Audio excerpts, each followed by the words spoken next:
The Cardinals bullpen, which was so good in Philadelphia, has to be good again tonight. Cardinals with a 4-3 lead over the Astros. Left-hander Jojo Romero, who struck out Alvarez, back out there. And he'll face the middle third of the Astros order. All right-handed hitters, starting with Bregman, who was 0 for 3, struck out looking each of his last 2 times.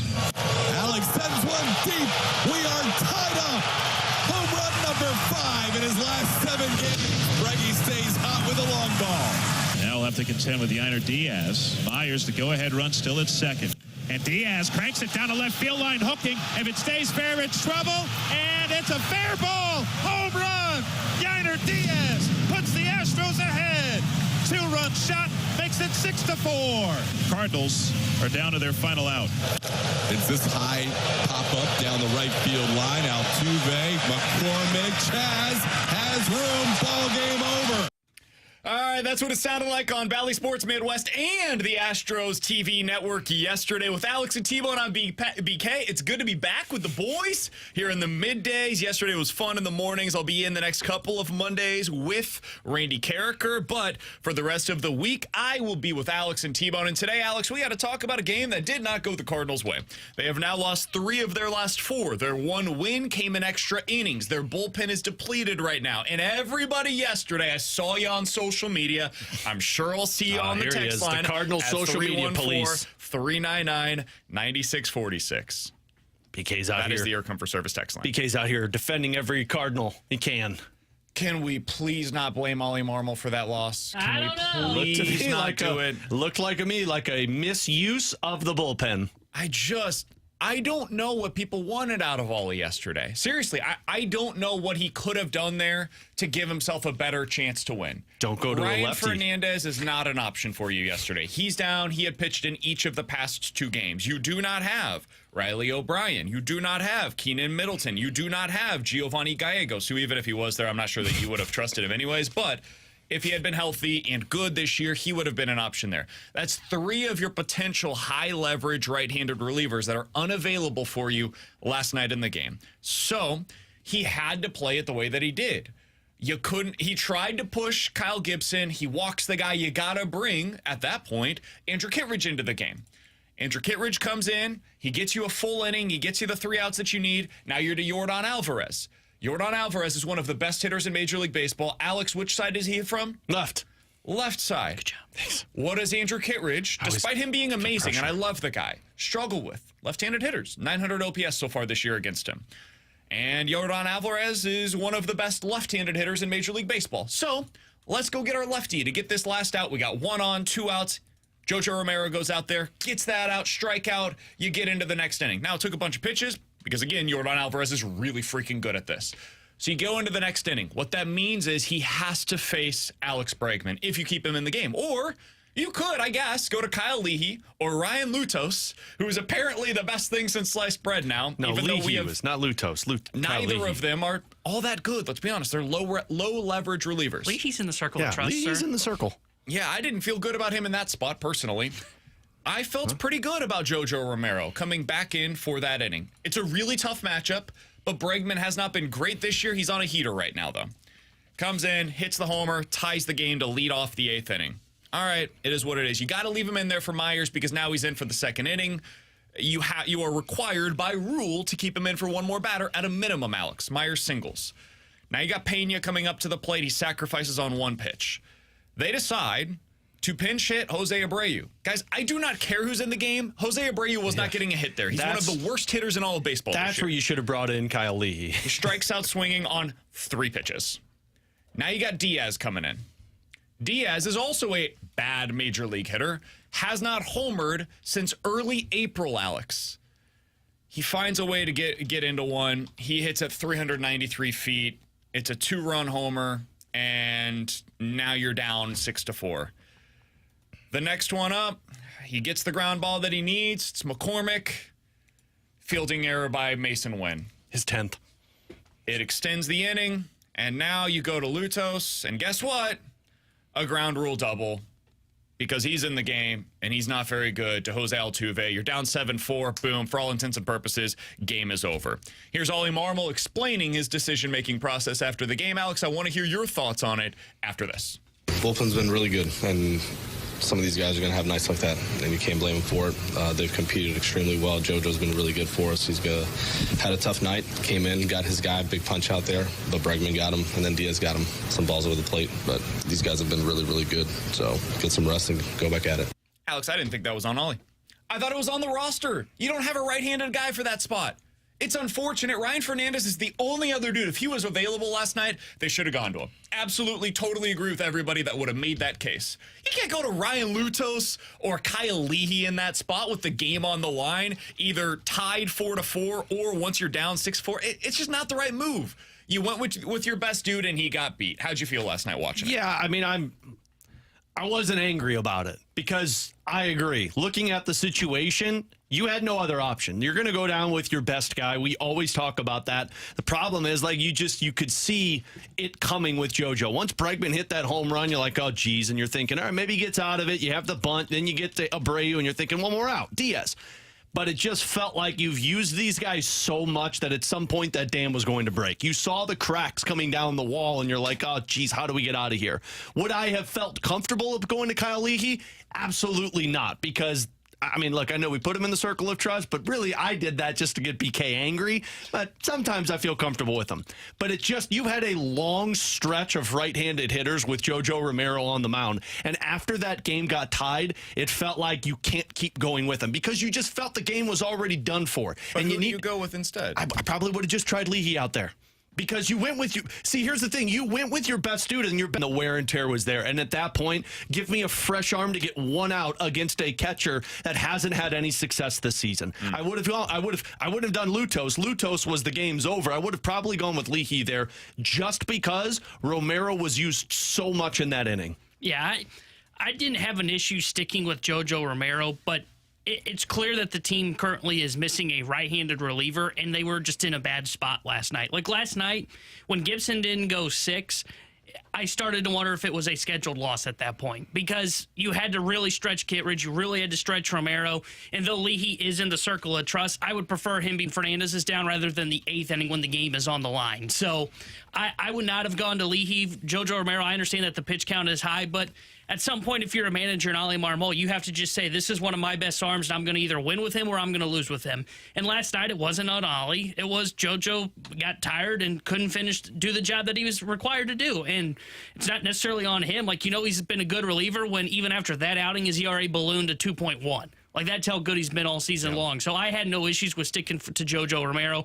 I'm not sure I would have trusted Leahy in that spot in the 8th inning when the game is really on the line. It's just one of those where the roster is clearly shorthanded right now with another high-leverage right-handed arm. And when Gibson didn't go 6 innings, you're not able to really bridge this game to the 9th inning without Fernandez, who is currently down in that game. And also the offense isn't doing its job by pulling you ahead in these games to where you don't have such a small margin for error. I think some of this is on your starters from the previous 2 days as well. Yeah. Sonny Gray not giving you innings on Saturday put you in a bad spot for Sunday. And then you only getting what you did, I think, was that the Four from Lynn. Like, that puts you in a bad spot for yesterday as well. And now Kyle Gibson against a tough Astros lineup. Yes, they've been underperforming for most of the season, but they're starting to come alive. Don't look at the full season numbers. Look at what they've done lately. It's kind of like the Cardinals in that respect.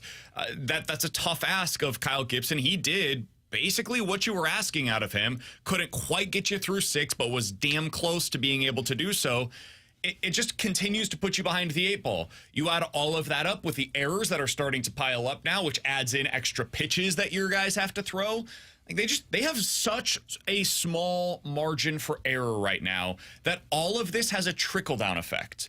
And it results in a game like yesterday turning on its head, unfortunately, in that 8th inning. So I don't blame Ollie Marmol for that. I blame the fact that you didn't have another option. It sucks. I wish that wasn't the case. I wish you had, like, another version of Andrew Kittredge. I wish Riley O'Brien didn't get hurt and was as good as he looked to be early in the season. I wish Gio could go back to 2 years ago, get in the time machine, and be that guy again this year. I wish Keenan Middleton could throw a pitch, just one.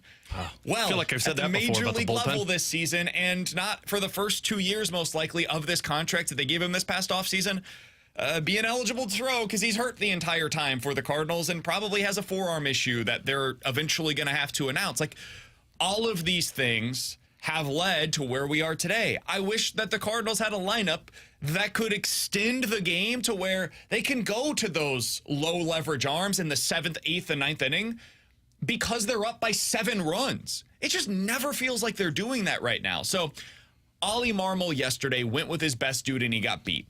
It's like playing poker and playing it exactly the right way, and sometimes the other dude has pocket aces. And then there's an ace that comes up on the river, and what the hell are you supposed to do with that? Like, you just lose. You know, you tip your hat and you play the next hand. And that's what the Cardinals are going to do. They tip their hat to the Astros. They beat them yesterday. They flat out beat you yesterday with the way that they were able to perform. And now you go out there today with Andre Palante on the mound, a pretty fried bullpen. You're probably not going to have JoJo tonight. That's not a huge deal because they do have a ton of right-handed hitters. You need your righties in the bullpen going into tonight's game. You will have Kittredge, I would assume. You'll have Helsley at the back end of your pen. I would assume now you have Fernandez back tonight. That'll help you. You need a really good performance out of Andre Palante tonight. You're going up against Spencer Arrighetti, the starter for the Houston Astros tonight. The Cardinals need to get right, man.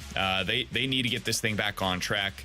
Blanco on the mounds tomorrow. That's not going to be easy. He's been one of the best starters in the game so far this year. Yeah, they need another outing from Palante like he did last night, because Kittredge probably isn't available because he has pitched back-to-back days. So they probably very few pitches yesterday, so maybe in like a really big spot you could go to him. We know how I likes to use this bullpen. He's going to keep using them. Hey, JoJo, I know you're fried, man, but let's get back out there. It's going to be a limited appearance, if anything. Yeah, so they are probably down to Fernandez and Helsley as their high leverage arms. Oh, good. So you need 6 innings, maybe 7 out of Palante. Or the offense to do its job. You know, Arrighetti Spaghetti is not a guy that you should be afraid of. Yep. So your offense, in theory, should be able to do its job and score some runs. Now, granted, we'll see if like Mason wins in the lineup because he looked like he tweaked something yesterday. Yeah. But they are under a lot of pressure. If they want to take 2 or 3 from the Houston Astros, there's a lot of pressure on Palante in the offense tonight. He's Tanner Hendrickson. That is Alex Ferrario, and I'm Brandon Kiley. We'll talk about all of this with Katie Wu. She was in Houston for the game last night. She joins us coming up in about 15 minutes. Jeremy Rutherford, the Blues insider for The Athletic, wrote a great piece earlier today on if the Blues are a fit for Mitch Marner. He'll join us coming up in the 12 o'clock hour. But Alex, speaking of that trade, the more I look into it, the more it feels like it makes little sense from both the Maple Leafs and the Blues perspective for that to be a fit for Mitch Marner. We'll explain why coming up next here on 101 ESPN.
With Alex and T-Bone on BK. So, Alex, the more I look into it, the more I feel like it doesn't make sense. Unfortunately, for the Blues to make a big, massive trade this offseason for Mitch Marner, who's going to be the belle of the ball in the NHL's offseason trade rumors. There was that picture the other day of Craig Berube at a coffee house in Toronto sitting down one-on-one with Mitch Marner. Of course. Making sure that they're on the same wavelength, and that got a lot of play up in Toronto of, hey, is this a sign that Craig Berube's trying to mend fences and they're going to move forward with a core four again? I don't know if that's necessarily the case. I do think Berube is smart to do something like that, to try to get on the same page, just in case. You never know where these things are going to go. But as I look at it through the Blues lens and I look at it through the Maple Leafs lens, the more we talk about this, the more I don't think there's necessarily a trade that makes sense. The one way that it could work is if the Maple Leafs just decide, hey, we want to get cheaper and we're okay going from Mitch Marner to Pavel Buchnevich, because it's different and we need to change things and we need to get a different style of player, a different personality in here, because what we're doing, we just cannot run it back again. And Buch is the best player that as we look out on the market, we can get in return for Marner. If that is the case, if that's what they find, sure, it can make sense for both teams. I'm not sure that's going to be their perspective on this. I think they would love to get, especially based on the write-up that we saw earlier today from JR and the Maple Leafs writer, I think they would love to get a defenseman, top four defenseman, or a top-tier goalie in return for Mitch Marner if they decide to trade him this offseason. And I just don't think that that player exists on the Blues, because I don't think they're going to be willing to trade Colton Parayko or Jordan Binnington. And I would assume that's probably going to be the ask from Toronto. Yeah, as much as I wanted Mitch Marner, I think the conversation died as soon as you said, would you be willing to trade Binnington or Parayko?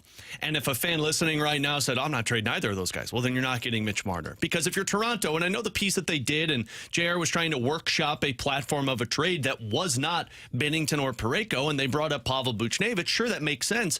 But that fills no voids that Toronto has right now. Toronto's problem is their depth, their defense, and their goaltending. And I don't think you could trade any of that from your roster to make your team better while making Toronto better. And that's how a trade is going to work. So as much as I want Mitch Marner in St. Louis, because like the projections of what those lines could look like by JR, like that was really intriguing.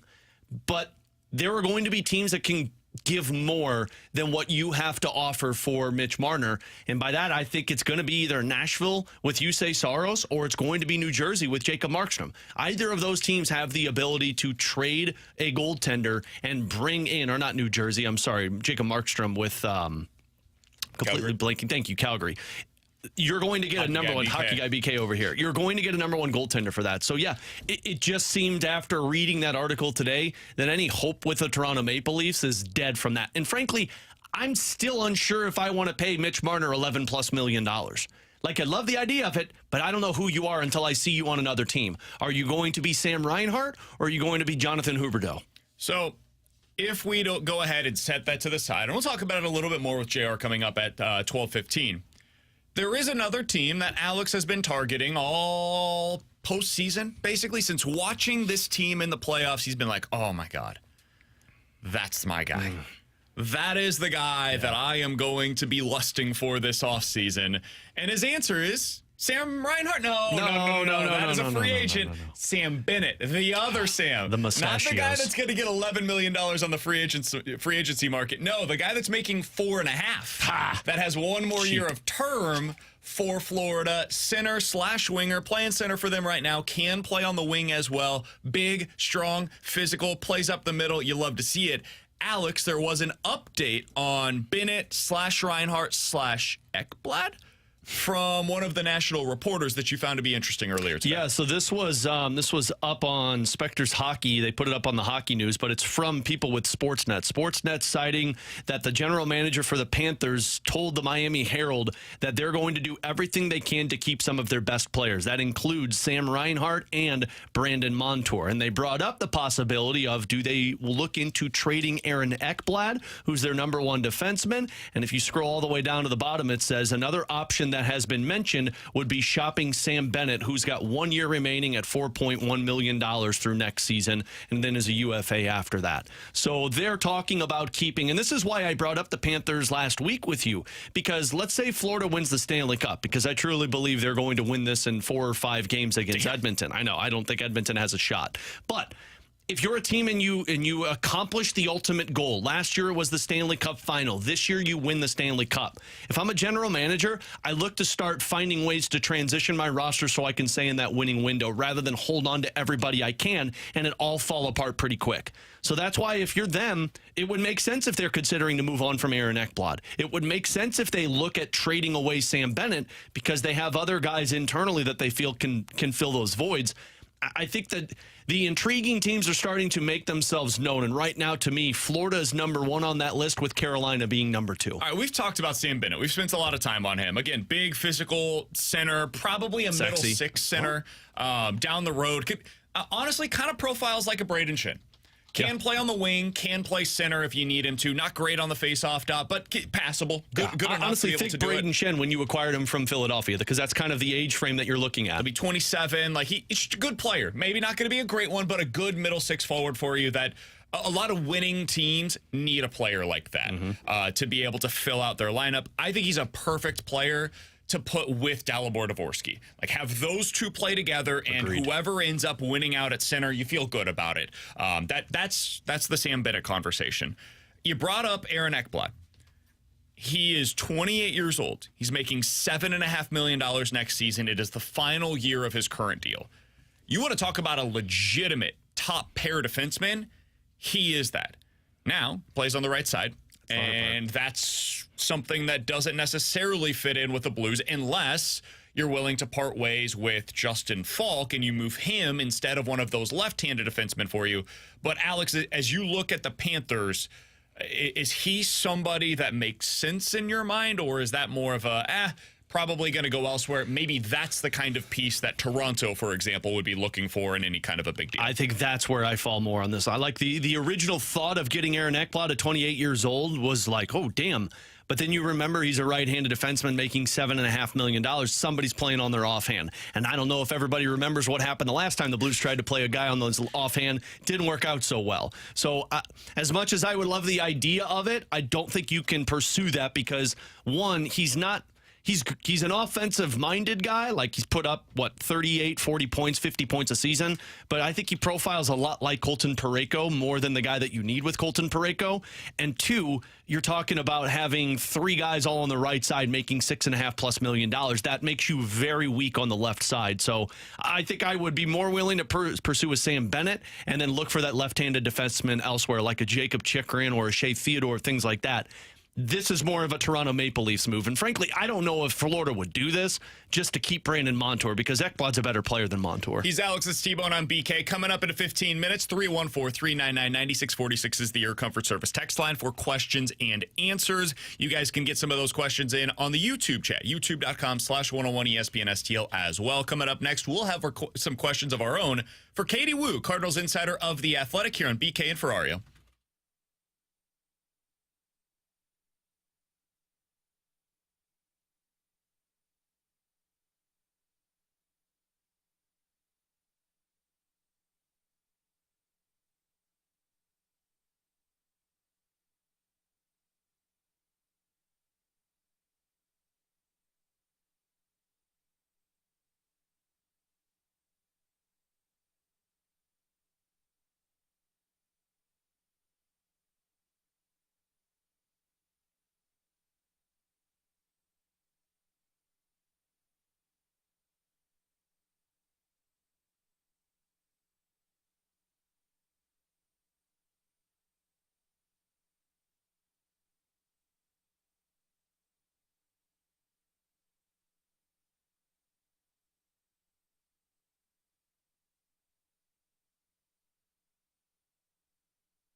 Terry Hendricks near the Sports Center update driven by Johnny Londoff Chevrolet and Johnny Londoff Autoplex. Cardinals lose to the Astros last night 7-4. They'll be back in action tonight. 7:10 will be first pitch, and Andre Palante will be on the mound for St. Louis. The Sports update driven by Johnny Londoff Chevrolet and Johnny Londoff Autoplex. See them at londoff.com. Chevy, together we drive. Are you kidding me?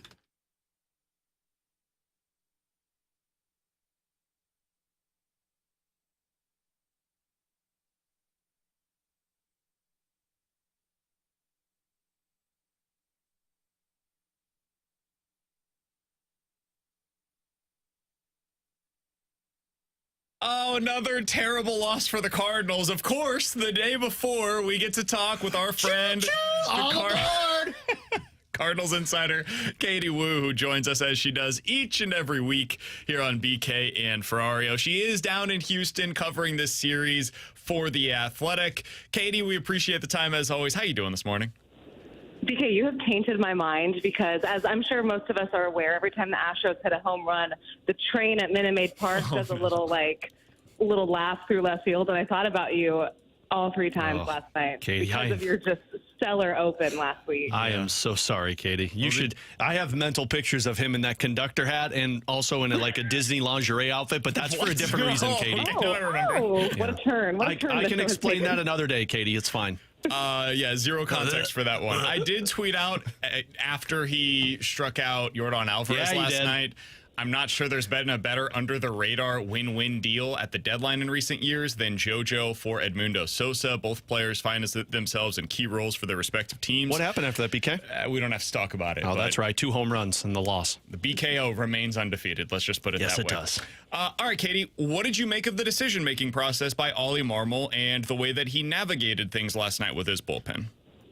Yeah, one total BKO, but what do we expect at this point? Amen, Katie. I was actually a little surprised that this was such a heavy debate just based on usage and remaining names in the bullpen. Is that lane, a slew of right-handers, all of them that can take advantage of that short porch in left field, a good lane for JoJo Romero? I mean, it's not ideal, but your options at the time with Kittredge already have been used and Ryan Fernandez down after pitching in Philadelphia for 3 days. You have JoJo, who is not overly splitty by any means, or you have 2 unexperienced guys just come up from AAA and Kyle Leahy and Ryan Ludus. And the thing with that is they have a combined 16 innings of major league experience. So you pick the best of the 3, and in Ollie Marmol's mind, that's JoJo Romero. It didn't work. JoJo's been really, really good this year. Is it the ideal lane? No. Can I understand and agree, actually, why those other 2 right-handers weren't used? Of course, because if they are and they blow the game, what's the conversation we're having this morning, you guys? Why were those guys in the game when, the leverage calls for more experience there? So surprised at the debate of who and why. What I actually think the conversation is that we should be having is who are the Cardinals going to pair as the other high leverage right-handed arm in the bullpen to go with Kittredge, right? Because they came into the season with guys like Keenan Middleton and Giovanni Gallegos to pair with Kittredge. And we're all thinking, hey, this could be a really solid high-end bullpen. Now, Keenan Middleton, I'm not going to speculate on injuries, but he's off in New York for a second opinion on a forearm strain that he re-injured during a rehab assignment. I'm no medical expert, and again, not going to speculate. Doesn't exactly scream good news incoming to me. The doctor he's going to specializes in Tommy John surgery. She said she wasn't going to speculate. I'm just giving the information. I'm reporting. That's a fact. So that's a fact, right? And Gio, we are all well aware of his troubles this season. He is going to have his second rehab assignment tonight with Memphis. So now I think what that situation highlighted for me yesterday was that the Cardinals really need either a good Gio to come back or to figure out another alternative to pair with Kittredge so that they aren't struggling like that late in games, because that was a winnable ball game yesterday. The question for me, Katie, is will they do it? Because we spent a lot of time talking about how it's pretty obvious that there is a glaring need in their rotation, and even how great Palante was, you still need an upgrade over that. And now you're seeing the hole in the bullpen. Those are starting to become larger if you're John Mozeliak and company. Yeah, absolutely. I think they're going to give Gio his chance to come back and then reestablish himself. I know the first 2 months of the season were not great, but we also need to keep in mind what Gio's done in the 5 years he's been in St. Louis. They're going to give him an opportunity to regain his form. If he can, this is no longer that big of an issue. But the big issue right now is I think if you're Ollie Marmol, you're kicking yourself. You're thinking, we should have Middleton right now, but he re-injured himself during his rehab assignment. And that's the perfect lane to use him. So it's a little early for me to start speculating on what the Cardinals could do at the trade deadline, but I think if you're the front office, you're looking and you're crossing your fingers that when Gio comes back, he's healthy and he's effective. Otherwise, you're going to have to start looking at how to repatch that bullpen because the bullpen has arguably been the best part about this Cardinals roster so far this year. And Katie, I remember, I think it was 2 weeks ago now, you came on with us and said, hey, listen, I just wrote a story about how the Cardinals roster construction currently is not sustainable. And at the time you were referencing their number 5 starter. But it really was about how thin the roster is in general. Like, you just have a lot of places where if a significant injury were to take place, they could potentially be one arm short here or one bat short there. No right-handed bats, for example, off of the bench previously. It feels like to me, and I'm curious your perspective on this, we're really starting to see some of that play itself out in the last week or so, where when you have Lance Lynn go short, you don't get as deep of a game deep of an outing out of Sonny Gray on Saturday as you'd like to see in a best case scenario. You saw yesterday what that does to your bullpen. You see sometimes when they get into a big spot and don't have that right-handed bat that they'd like, it feels a little thin there. You're seeing what it looks like in the outfield right now. Is this some of what you were talking about when you said their roster is very thin? Yeah, I think that's an overall picture-perfect example of what I was referring to. And it's a little difficult because I've had to change how I've covered the Cardinals this year based on the National League in general. And here's what I mean by that. There are 3 good teams in the National League, right? Phillies, Braves, Dodgers. The second tier of above-average teams, to me, it's just Milwaukee. And then you have 6 or 7 teams that aren't, they're not perfect. They have several flaws, but they are good enough to compete. And you're looking at teams like Chicago, St. Louis, San Francisco, San Diego. And it's difficult because there are so many problems with this Cardinals roster. It is not sustainable. We're seeing it now. They were down Lars Nootbaar and Brendan Donovan, and that bench was a disaster, right? But they're continuing to win at enough pace to keep them competitive. So is this something that the front office can justify in terms of being competitive and fielding a competitive roster for the next month? I think it is. Does it up the ante on what they need to do at the trade deadline? Of course. But you guys, this is the year where we could see a 500 team make the playoffs. So even though there are so many concerns with this roster construction and the lack of depth, not just here, but in Memphis at AAA, they're doing enough to be competitive. I mean, if the playoffs started yesterday, they had that last wild card spot.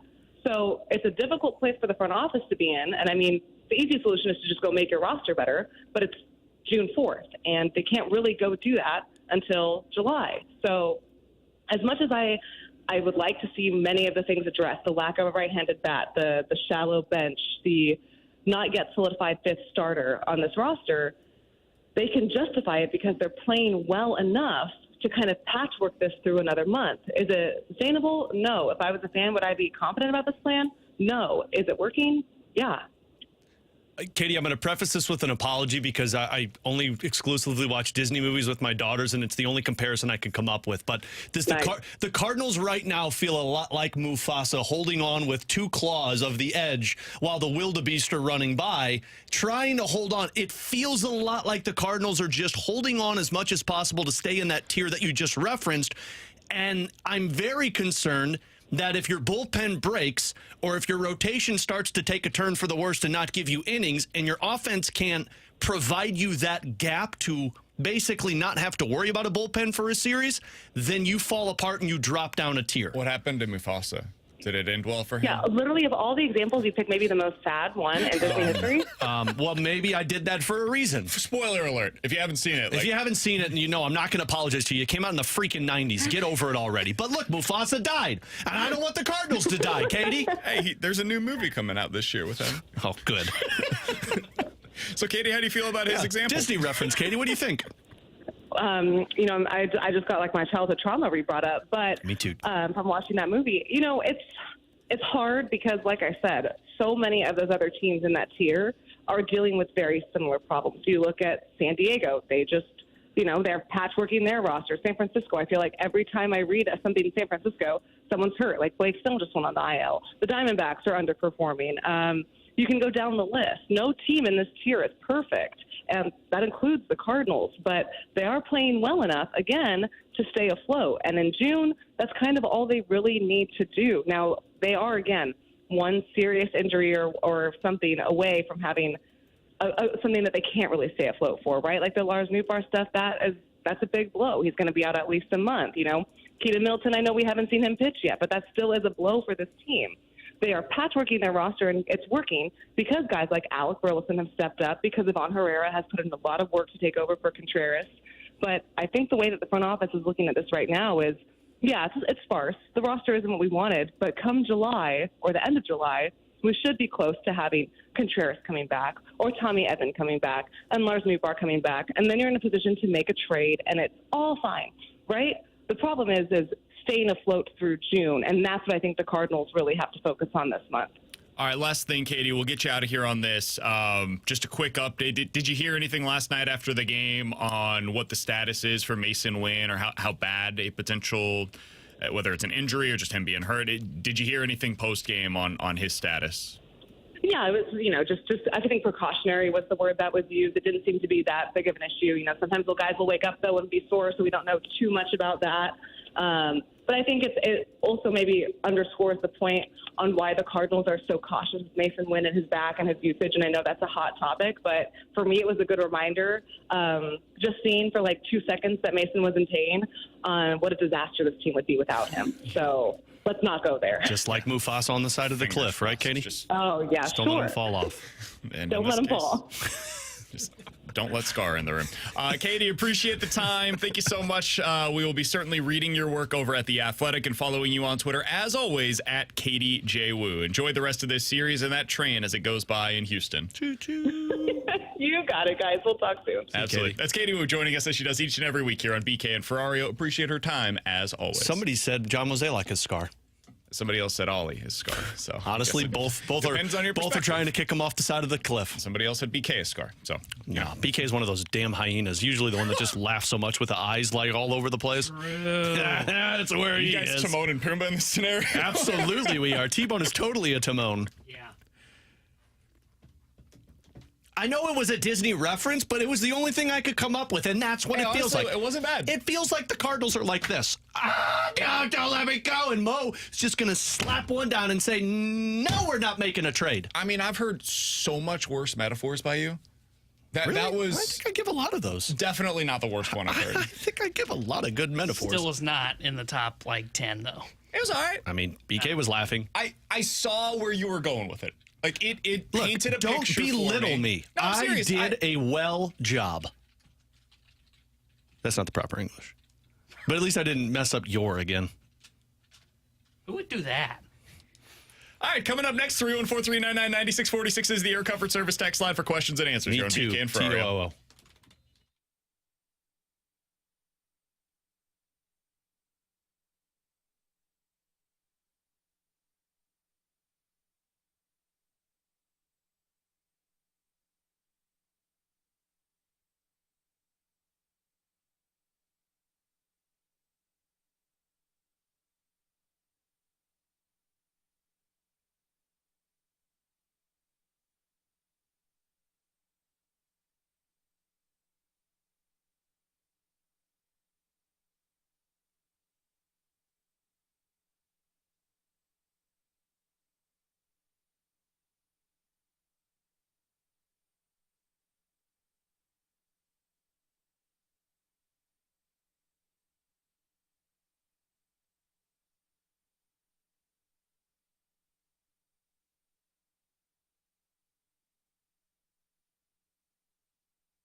Alex, it's time to get involved in the two biggest sports contests that are going to be taking place this year. Of course, I'm talking about Circa Millions and Circa Survivor out in Las Vegas. Right now, you can get yourself signed up. Circa Millions is a great way to be able to play throughout the NFL season. You pick 5 teams against the spread every single week. And Alex, at the end of the season, $6 million in guaranteed prizes. Winner takes home $1 million quarterly and season-long prizes. For me personally, it's Circa Survivor all the way. $10 million in guaranteed winnings to the winners. $1,000 per entry, a maximum of 10 entries per person. You go out there and it's super easy. You don't have to go against the spread. You pick the team that you think is going to win every single week. It's your typical Survivor contest, except for this time, it's $10 million in guarantees. This is why we love Circa Sports Illinois. They're making sure you get the most money possible. And if you're not going for those big ones, maybe you just want to make those individual bets with the NBA final coming up, the Stanley Cup final coming up. Make sure you use Circa Sports Illinois for all of your betting needs. If you or someone you know may have a problem with gambling, call 1-800-GAMBLER or text ILGAMB to 833-234. Nice.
(314-399-9646) is the Air Comfort Service text line for questions and answers. We'll get to Nolan Gorman, who T-Bone said earlier today is a pre-arbitration unicorn. Say with me, T-Bone. Extension. Whoa. We'll get to that coming up here in just a little bit. But right now it's time for questions and answers. This one comes, Alex, from the 980.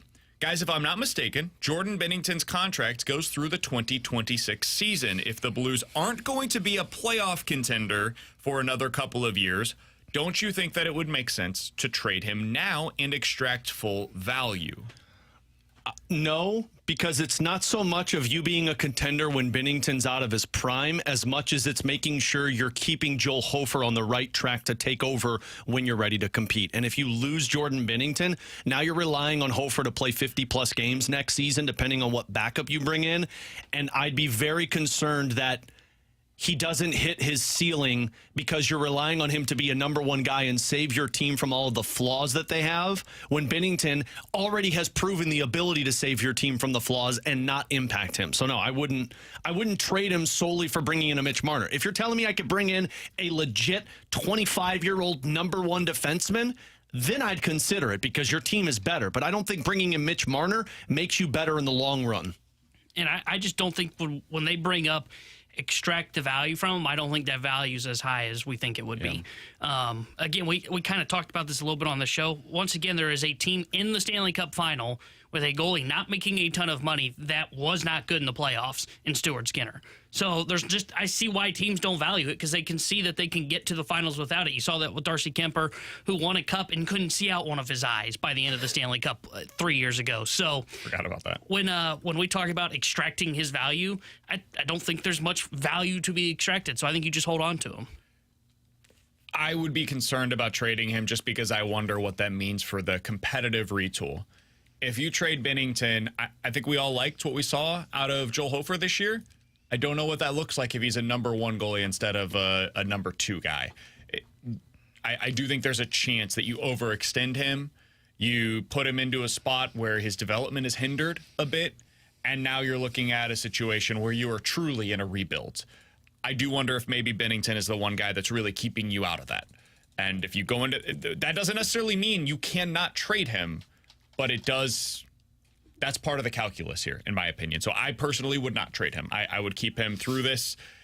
And I'm admitting up front, that's probably not the best way to go about this. If you're just truly about, hey, what is the best value? What is the best return on investment? It very well may be long-term to trade Binnington, but I think there's other things that you have to take into consideration in a spot like this for the Blues. All right, 314-399-9646 is the Air Comfort Service text line. 4 questions and answers from the 314.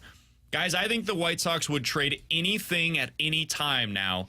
Do you think that the Cardinals should get a head start and trade for Luis Robert and Eric Fetty?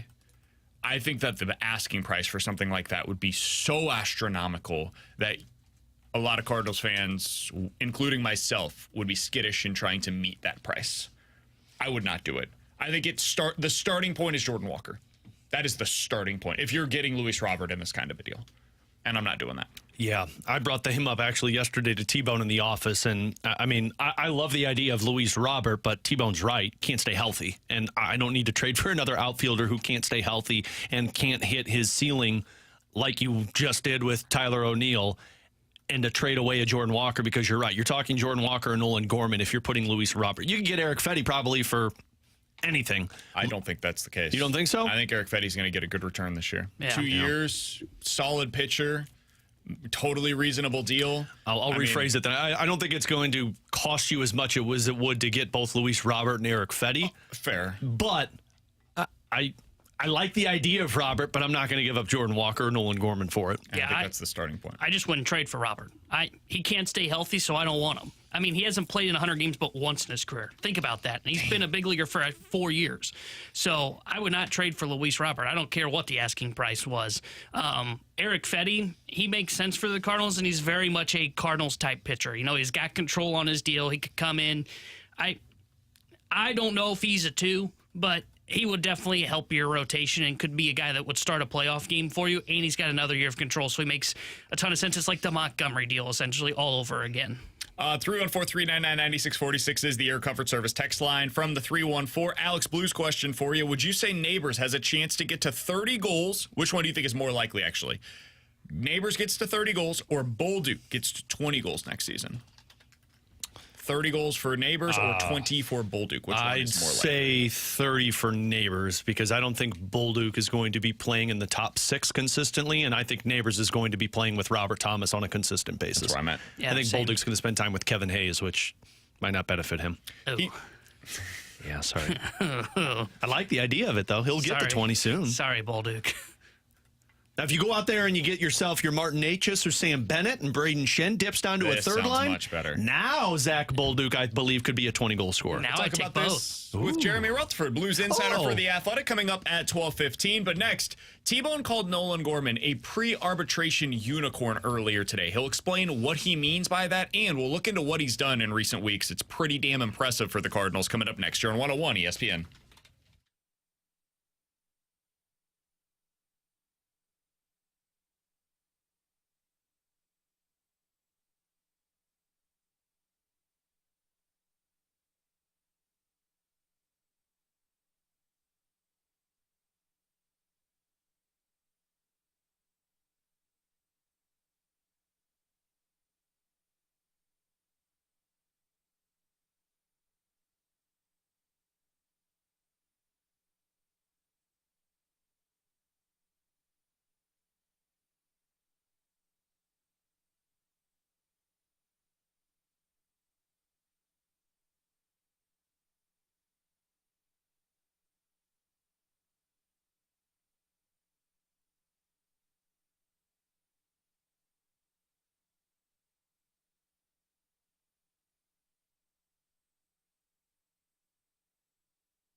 Swing, fly ball, well hit right center. Myers on the run. He's going to turn. That ball is gone. Gorman goes deep. And the Cardinals with 2 solo homers in the first lead 2-0. High fly ball, hooked toward right. McCormick going back. It's a 2-homer game for Nolan Gorman. Alongside Alex and T-Bone on BK, that's what it sounded like last night on Bally Sports Midwest. 2 more home runs for Nolan Gorman. He is on fire, Alex, since May 10th. So we're going back about 3 weeks now. This is 19 games for him. He is batting .340 in this stretch with a slugging percentage. No, not an OPS. A slugging percentage of .825. Oof. 9 home runs in his last 62 at-bats. That is unbelievable. T-Bone said before the show today, this guy is a pre-arbitration unicorn. And I'm going to have him explain that because I find it to be really interesting. But when you look at what he's doing right now, he's on pace for 36 home runs. We started out the season talking about how bad it was early on, and it was as bad as it can get. He looked lost at the plate, striking out like 40% of the time, couldn't make contact, and even when he did, it wasn't as hard as we've been expecting it to. At the time, Alex, we said this is just who he is. He's going to go through slumps where it feels terrible, and eventually he's going to get hot to the point where it can carry an offense for a 3 or 4 week stretch. Well, we're in the midst of that. T-Bone, why do you think he's a unicorn, in your words? So I was looking at last night when he hit that home run, and he's currently on pace for 36 home runs this season. And I said in my T-Bone 3 early on in the year, I thought he could get to 40.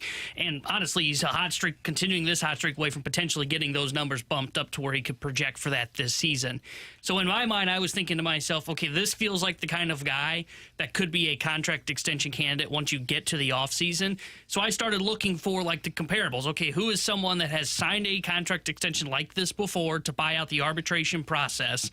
And who can I comp this kind of contract to? Guys, I can't find anybody. I truly cannot find anybody that fits this kind of profile of Nolan Gorman. A left-handed bat that has 40 home run power, that is doing this before he's hit the arbitration process, because he's still pre-arb. He hits his first year of 4 arbitration years next season. My God. So and I was like, okay, well, I thought Schwarber was this guy. So I looked at Kyle Schwarber. He doesn't become the 40 home run guy that you think of him today until he's already hit the arbitration process. There's some injuries early on, if I'm not mistaken. Yeah, he had the ACL injury, and then the first year that he does get to 40 home runs is the first year that he's in the ARB process. So there is nobody that I can find that I can comp to Nolan Gorman, and that's why I feel like he's a pre-arbitration unicorn, because I don't see these kind of guys developing into this until you start to see them going through the arbitration process when they've been able to mature through the big leagues. Gorman is doing this at an accelerated pace, and I think he could become a 40 home run pre-arb unicorn guy. So the guy that I was thinking of last night when he hit this home run, and I don't know the contract situation, but I thought of Adam Dunn. And Adam Dunn, his third full season, his second full season, third season in the bigs. That's the same situation that Nolan Gorman was in. This was his numbers. 27 home runs, 57 RBIs, 126 strikeouts, 215 batting average, 354, 465, 819 slash line. Like, I think Gorman's going to be better than that. But the reason I bring up Adam Dunn is at age 24, 46 home runs, 102 RBIs, 266 batting average with a 956 OPS. Like, if we believe Nolan Gorman's at that number in terms of 40 home run guy, I mean, he led the league in strikeouts that year. Adam Dunn did, which I think Nolan Gorman's probably going to be around that category. Like, that's the one that comes to mind for me. Yeah, I think there's a lot of guys in that vein of like Joey Gallo, Adam Dunn, like that profile of player. That's probably a similar comp to what Gorman is. But Gorman isn't to that extreme. Yeah. I don't think he strikes out quite to the rate of those guys. He walks more than Adam Dunn did. He walks less. He walks less than those guys did, but strikes out much less. So he makes contact at a higher rate. So the average, you expect it to be a little higher, on base maybe a little lower. But they do have the slugging percentage that's probably going to be similar. So you get to like the bottom line, hey, OPS or OPS plus, it could look kind of similar to the guys that you're talking about there. They just go about it a little bit differently. And Gorman playing second base, I also think, brings a little bit of value here, because that is not a traditional position where you expect this kind of power. Like, the last guy that I can think of that was similar to this at all, and he profiled differently, but just in terms of like a power hitter at second base, would be like Rougned Odor for Texas. It was very brief. It was like the shooting star that if you missed it, it was gone. But he did have a 33 home run season early on in his career. It was 2016 for Texas. But again, it was very brief. It was a different profile, high average, low on base, a little bit of power, never walked, didn't strike out to the same degree. But that would be the one guy that kind of comes to mind for me. He's a unicorn in every sense. A pure power hitter at second base that plays average defense despite some of the errors that we've seen lately. I think he is pretty average there defensively. There isn't a whole lot of comparisons for this. It's like a Joey Gallo light, I think, is maybe the closest thing that I can think of that maybe compares a bit to him. There's some similarities maybe to Odor. Like he doesn't have the batting average as some of these guys. Like there's some Cody Bellinger there, but he's not the athletic specimen that Cody Bellinger was, and he's not going to hit for the same average as Bellinger did early in his career. It's just a very intriguing profile to be able to build around, and it's why so many on the text line, and I think, T-Bone, you were in this spot as well, us in this room, like, it's really hard to trade that player. And that's why they didn't want to do it in the offseason, regardless of what the pitcher was that was offered. It's why they didn't want to include him in any kind of a deal for Juan Soto when that stuff was bandied about. Like, giving up on this kind of left-handed power at this age, at the cost that he's going to be at for the next few years, dude, teams, you can't find it. You just can't find it. The entire list of players in the last 20 years, left-handed, that hit 35 or more home runs at Gorman's age. So Gorman's age or younger, left-handed, hit 35 or more home runs. Here's the list. Prince Fielder, Cody Bellinger, Adam Dunn, Bryce Harper, Joey Gallo, Rafael Devers, Juan Soto. 7 players in the last 20 years, and Nolan Gorman will very likely add his name to that list by the end of the season. You don't give up on a guy like that, man. It can be frustrating to watch sometimes defensively and certainly at the plate when he's going through his slumps, but this isn't the kind of player that you build around. I'm not to the extension talks, T-Bone. I'm not ready to go there because this is a fragile profile to build around. When you do have these kinds of strikeouts, there will be potential seasons where it just doesn't look right for you offensively. But, dude, when he is right, he carries an offense, and we've seen that over the last 3 weeks. Well, and health is so important for that type of player, too, and especially for somebody who has had those back things that bother him every once in a while. The caution with that is when you build around it, as soon as some type of tweak happens, then you lose all of that power, which is what he's making the name known for. Yeah, and because he has such major swings, it's hard to view him, in my opinion, as a contract extension guy. The only reason I bring it up is because this is the kind of guy, if he hits 40 home runs, he could be making like $5 million to $7 million probably in year 1 of arbitration. And he's got 4 years of arbitration. So that's the only reason I bring it up. You know who he is? And I think we've brought up this, and I think we even did like hey, would you hit this button if he became this guy? He's becoming him. He's a left-handed version of Dan Uggla. Yeah. Dan Uggla, in his first 5 full seasons as a starter, slash line 253, 344, 482, 826 OPS, 16% above league average, and average 33 home runs in a season. That is and who for Nolan the era Gorman is. Struck out a lot. Like, yeah. If you just took his numbers and put them in today's era, the strikeout rate is pretty good, actually. Yeah. But for his era, there were a lot of strikeouts that came along with that kind of power. It's probably the closest comparison that exists, especially given the position that has some similarities there. And Dan Uggla was a really good player, man. Now it fell off a cliff very quickly when he got into his early 30s. But as a player, that's a guy you wanted on your roster. You wanted a guy like that to be able to build around. And that's where the Cardinals are at. They have some really nice building blocks for what could be a contender. I think Gorman's a piece of that. I think Mason Wynn is already a piece of a contending team at his age. I think Alec Burleson's that too. I think so too. I think Jordan Walker can be. We saw it for half of a season last year. They need to get more of that. I think Nootbaar can be that guy if he gets healthy. I think Donovan is that guy when he's healthy. They've got a lot of the pieces. They need it to come together, man. And they also need their stars to hit like stars. A big part of why the Astros went on their downward trajectory early in the season is Bregman wasn't hitting, man. Mm-hmm. Like, they needed their stars to perform. And when they don't, well, you look like an underperforming squad, and especially when your pitching was struggling the way that it was down in Houston. That's been the case here in St. Louis. They need Arenado and Goldie to perform. And so far this year, they haven't been those guys. I just looked at it because I was looking into what Nolan Gorman has done over the last few weeks, where he's got a 1,200 OPS, just absolute insanity. Wow. Dude, since May 10th, Nolan Arenado is batting .205 with an OPS of .565. And there are times in this stretch where it looks like he's on the verge of breaking out. It's just not happening, man. He's not walking at all. He's not striking out. The contact stinks. It's not good contacts that he's making right now. So fingers crossed he gets back on track for him. It is worth noting that in this stretch, Paul Goldschmidt has an OPS above 800. That's been encouraging to see that. Alec Burleson has just continued to have a hot bat. He's batting 280, even though the power has dissipated a bit prior to last night. Nootbaar was hitting it really well, and Mason Wynn has been outstanding. So they've got some contributions. They just need more from Nolan Arenado. He's Alex. That's T-Bone. I'm BK. Coming up next, Jeremy Rutherford, Blues insider for The Athletic here on 101 ESPN.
With Alex Ferrario and Tanner Hendrickson, I'm Brandon Kiley. Happy to go out to the 101 ESPN hotline to be joined by Jeremy Rutherford. He's the Blues insider for The Athletic, and you can follow him on Twitter at JP Rutherford. He had a great piece earlier today, a little collaboration, Alex, with the Toronto Maple Leafs beat writer and discussing, hey, would the St. Louis Blues be a good fit for Mitch Marner? Remix, JR, wicka, wicka. my read into your article was basically, yeah, no, not really. Not a great fit. He's a great player. He makes a lot of sense here in theory. Unfortunately, you have to make a trade for him, and there's probably not a fit that makes sense for both sides. Is that a fair assessment of where you're at with this? Yeah, I'm glad that that was your takeaway because after digging into it a little bit, that was my takeaway. And listen, Marner is an outstanding player, terrific player. The stats back that up. Toronto hasn't had a lot of success, and I know a lot of fingers are pointed at that core four with the Leafs, and likely one of them may have to go this year, next year, and it could be Marner. And he's going to attract a lot of teams, and so that's why we set out to see, are the Blues a fit with Mitch Marner? And what I came to, guys, is while you'd be adding a terrific player for years to come, he'd be part of this young group. You know, he's only 27 years old. You'd be paying for a guy beginning this year $10.3 million AAV. He's got 1 year left on his contract. There'd be obviously a contract extension you'd have to get to make this even make remote sense. And you're going to have to give up a ton. I mean, you're talking Buchnevich, you're talking a prospect, you're talking more. Like Toronto's in win mode now, and a win now mode. So, Toronto, it's not a situation where you're going to flip them a few draft picks and come away with a Mitch Marner. So, to me, it'd be a great pickup in a couple, 2 or 3 years when the Blues are at that point, but not now for me. And, JR, we got a lot of pushback when we talked about it earlier about, the potential of trading Jordan Binnington in this trade, and a lot of people feel that by the time you're ready to compete, Binnington's not going to be in his prime. But for me, it's not so much competing when Binnington's at the stage that he's in right now. It's making sure that you don't stunt the growth of what you're trying to achieve. And I think when you take Binnington out of that scenario, your team looks a lot more fragile from top to bottom. Yeah, and I'm glad they brought up Binnington because, I brought up Buchnevich. Obviously, his contract expires too, so you got 2 expiring contracts with Marner and Buchnevich. Both sides would want an extension to even think about a deal, like I said. But you look at Binnington, Toronto needs goaltending, and I know we've suggested that could Jordan Binnington be involved in a offseason trade with 3 years left on that contract, and the Blues are kind of in this retool. But I agree with you. After listening to Doug Armstrong at the end of the season, and then I sat down with Tom Stillman a couple weeks ago, and he reiterated what Doug said, that they want to be competitive now. I like Joel Hofer. I think he's got a great future. I think he was better than I thought he would be last year. But if you take Jordan Binnington out of that equation, it changes everything. And to your point, Alex, if you don't have that goaltending and you're not getting that big save or two in the first period, and now all of a sudden you're down 2-0, 3-0. How is Jake Neighbors? How is Dvorsky when he gets here? How are all these guys able to develop when they're trailing 3-4-0 a lot of nights? So I think that you're right. You keep that goaltending, you keep that stability. That's the argument to keep Binnington. There's going to be a counter argument that if you trade him, you can get something good for him now, help that retool, and then even in 3 years when that contract expires, what's his future going to be here when the Blues are ready to compete? You don't know that answer right now. Jeremy Rutherford is our guest here on 101 ESPN. JR, one of the other bits of news that kind of came out, it's more speculation, I suppose, than news, is Florida is probably going to try to keep Sam Reinhart long term. Now, that's going to cost them a lot of money, and they do not have a ton of flexibility, both for this offseason and future years under the cap. Alex has brought up Sam Bennett as a name that, in terms of age, he makes a lot of sense. He's in his mid to late 20s. In terms of positional stability, he makes sense. He's a center that can play on the wing if you need him to. He also plays with some physicality. He's a bigger guy. JR, if the Florida Panthers this offseason were looking for a way to maintain some of that cap flexibility and open up space, do you think Sam Bennett is a guy that could make sense? Yeah, I think so. Like you said, he's right there at that age. He's got a ton of experience. He's been in the league for a long time. And, these young players that the Blues are bringing in are going to need a veteran next to him. They've already got a few in the Braden Shen type guys, but you could use a few more.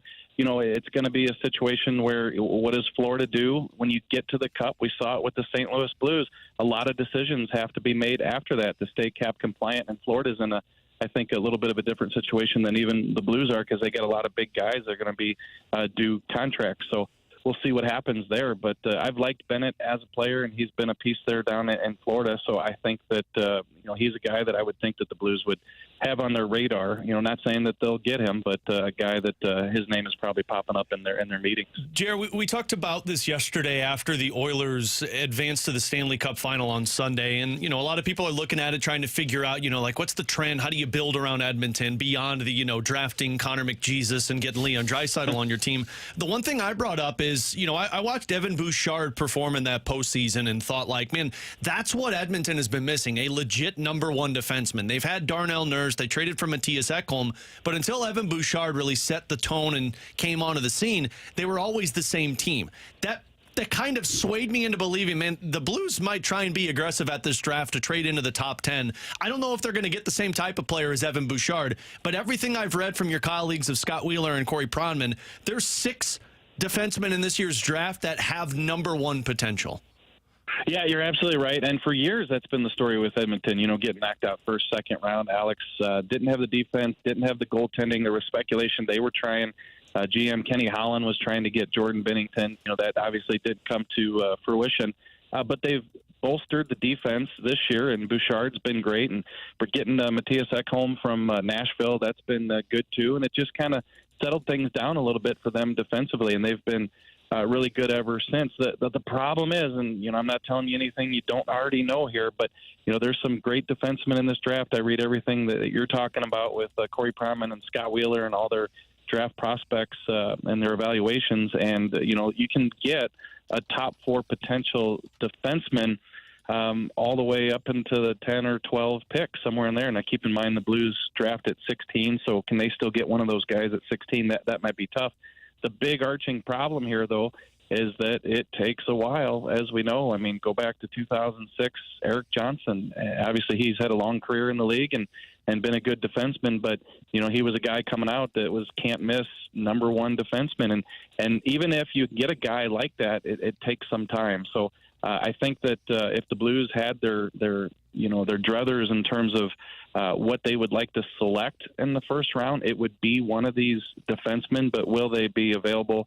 Will the Blues pick by position and go that route, as opposed to the philosophy that they've had forever as best player available? So a lot remains to be seen heading into that draft in late June. And even Bouchard, it's been 5 years since he was drafted. So you're talking about this offseason drafting a guy that, I mean, he was a good player for them 3 years from now. COVID impacted some of that too, though, because when he was drafted 2 years later, you had the season stopped, and then you shortened season to where they kept him in the minors.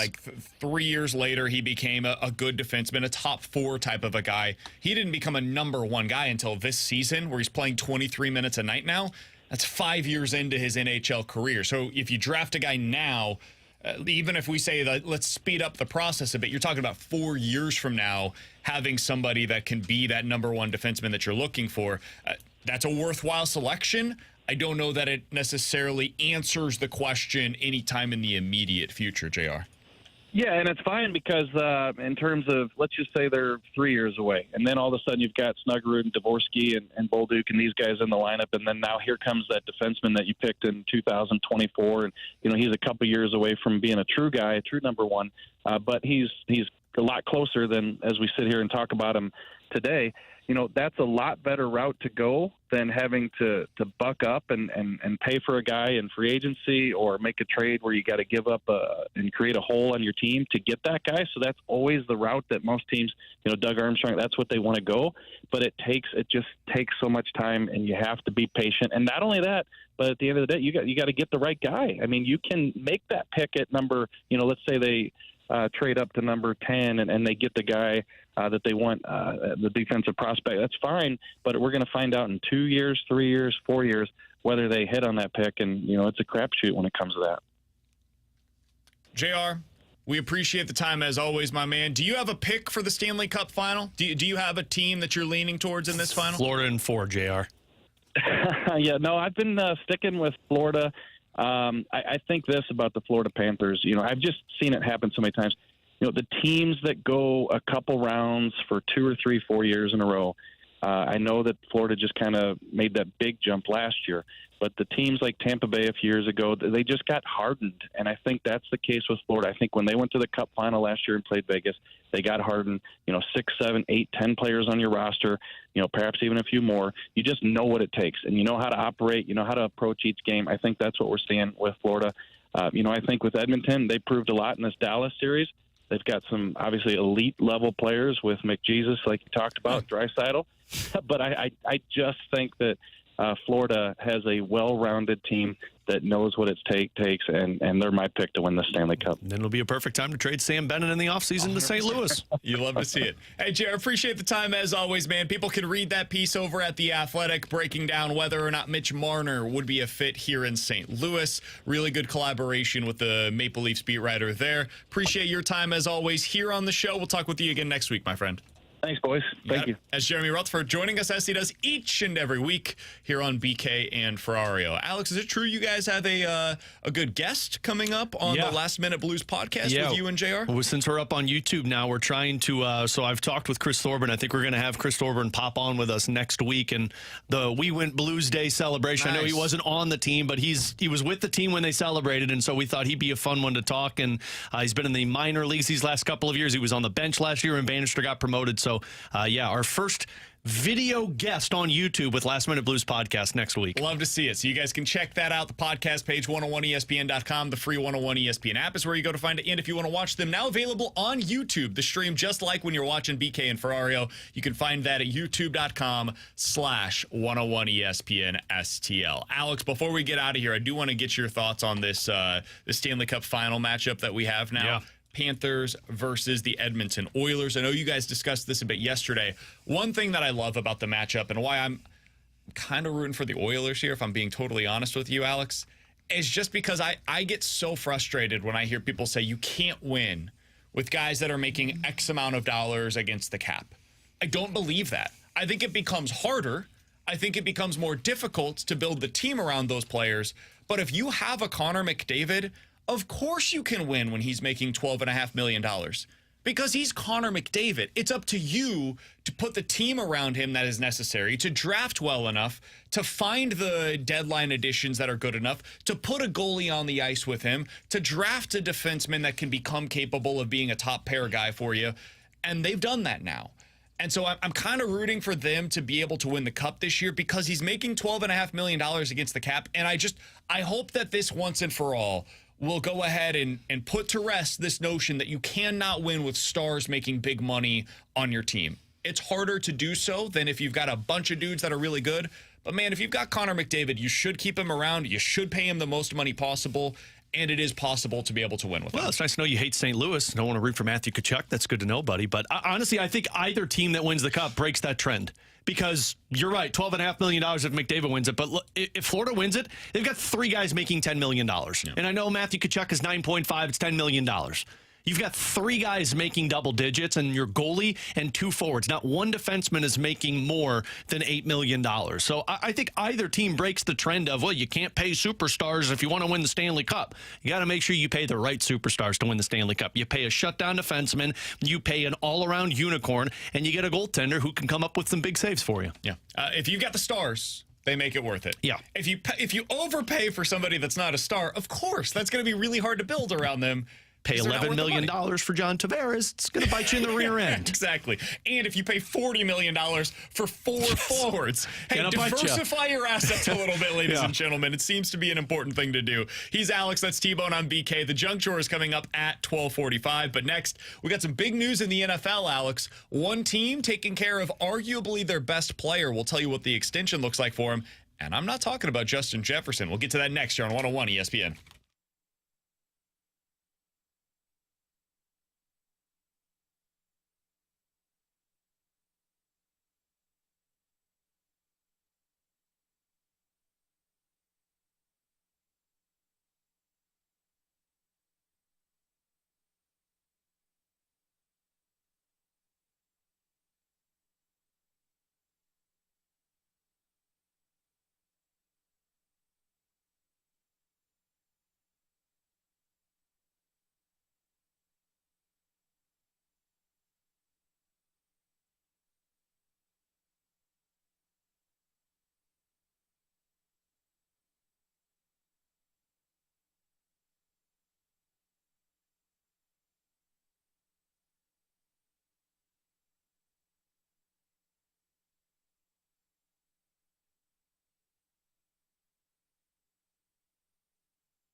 Terry Hendricks here with a Sports Center update driven by Johnny Londoff Chevrolet and Johnny Londoff Autoplex. Cardinals lose to the Astros last night 7-4. They'll be back in action tonight. 7:10 will be first pitch as Andre Palante will get the start for St. Louis. The Sports Update is driven by Johnny Londoff Chevrolet and Johnny Londoff Autoplex. See them at londoff.com. Chevy, together we drive.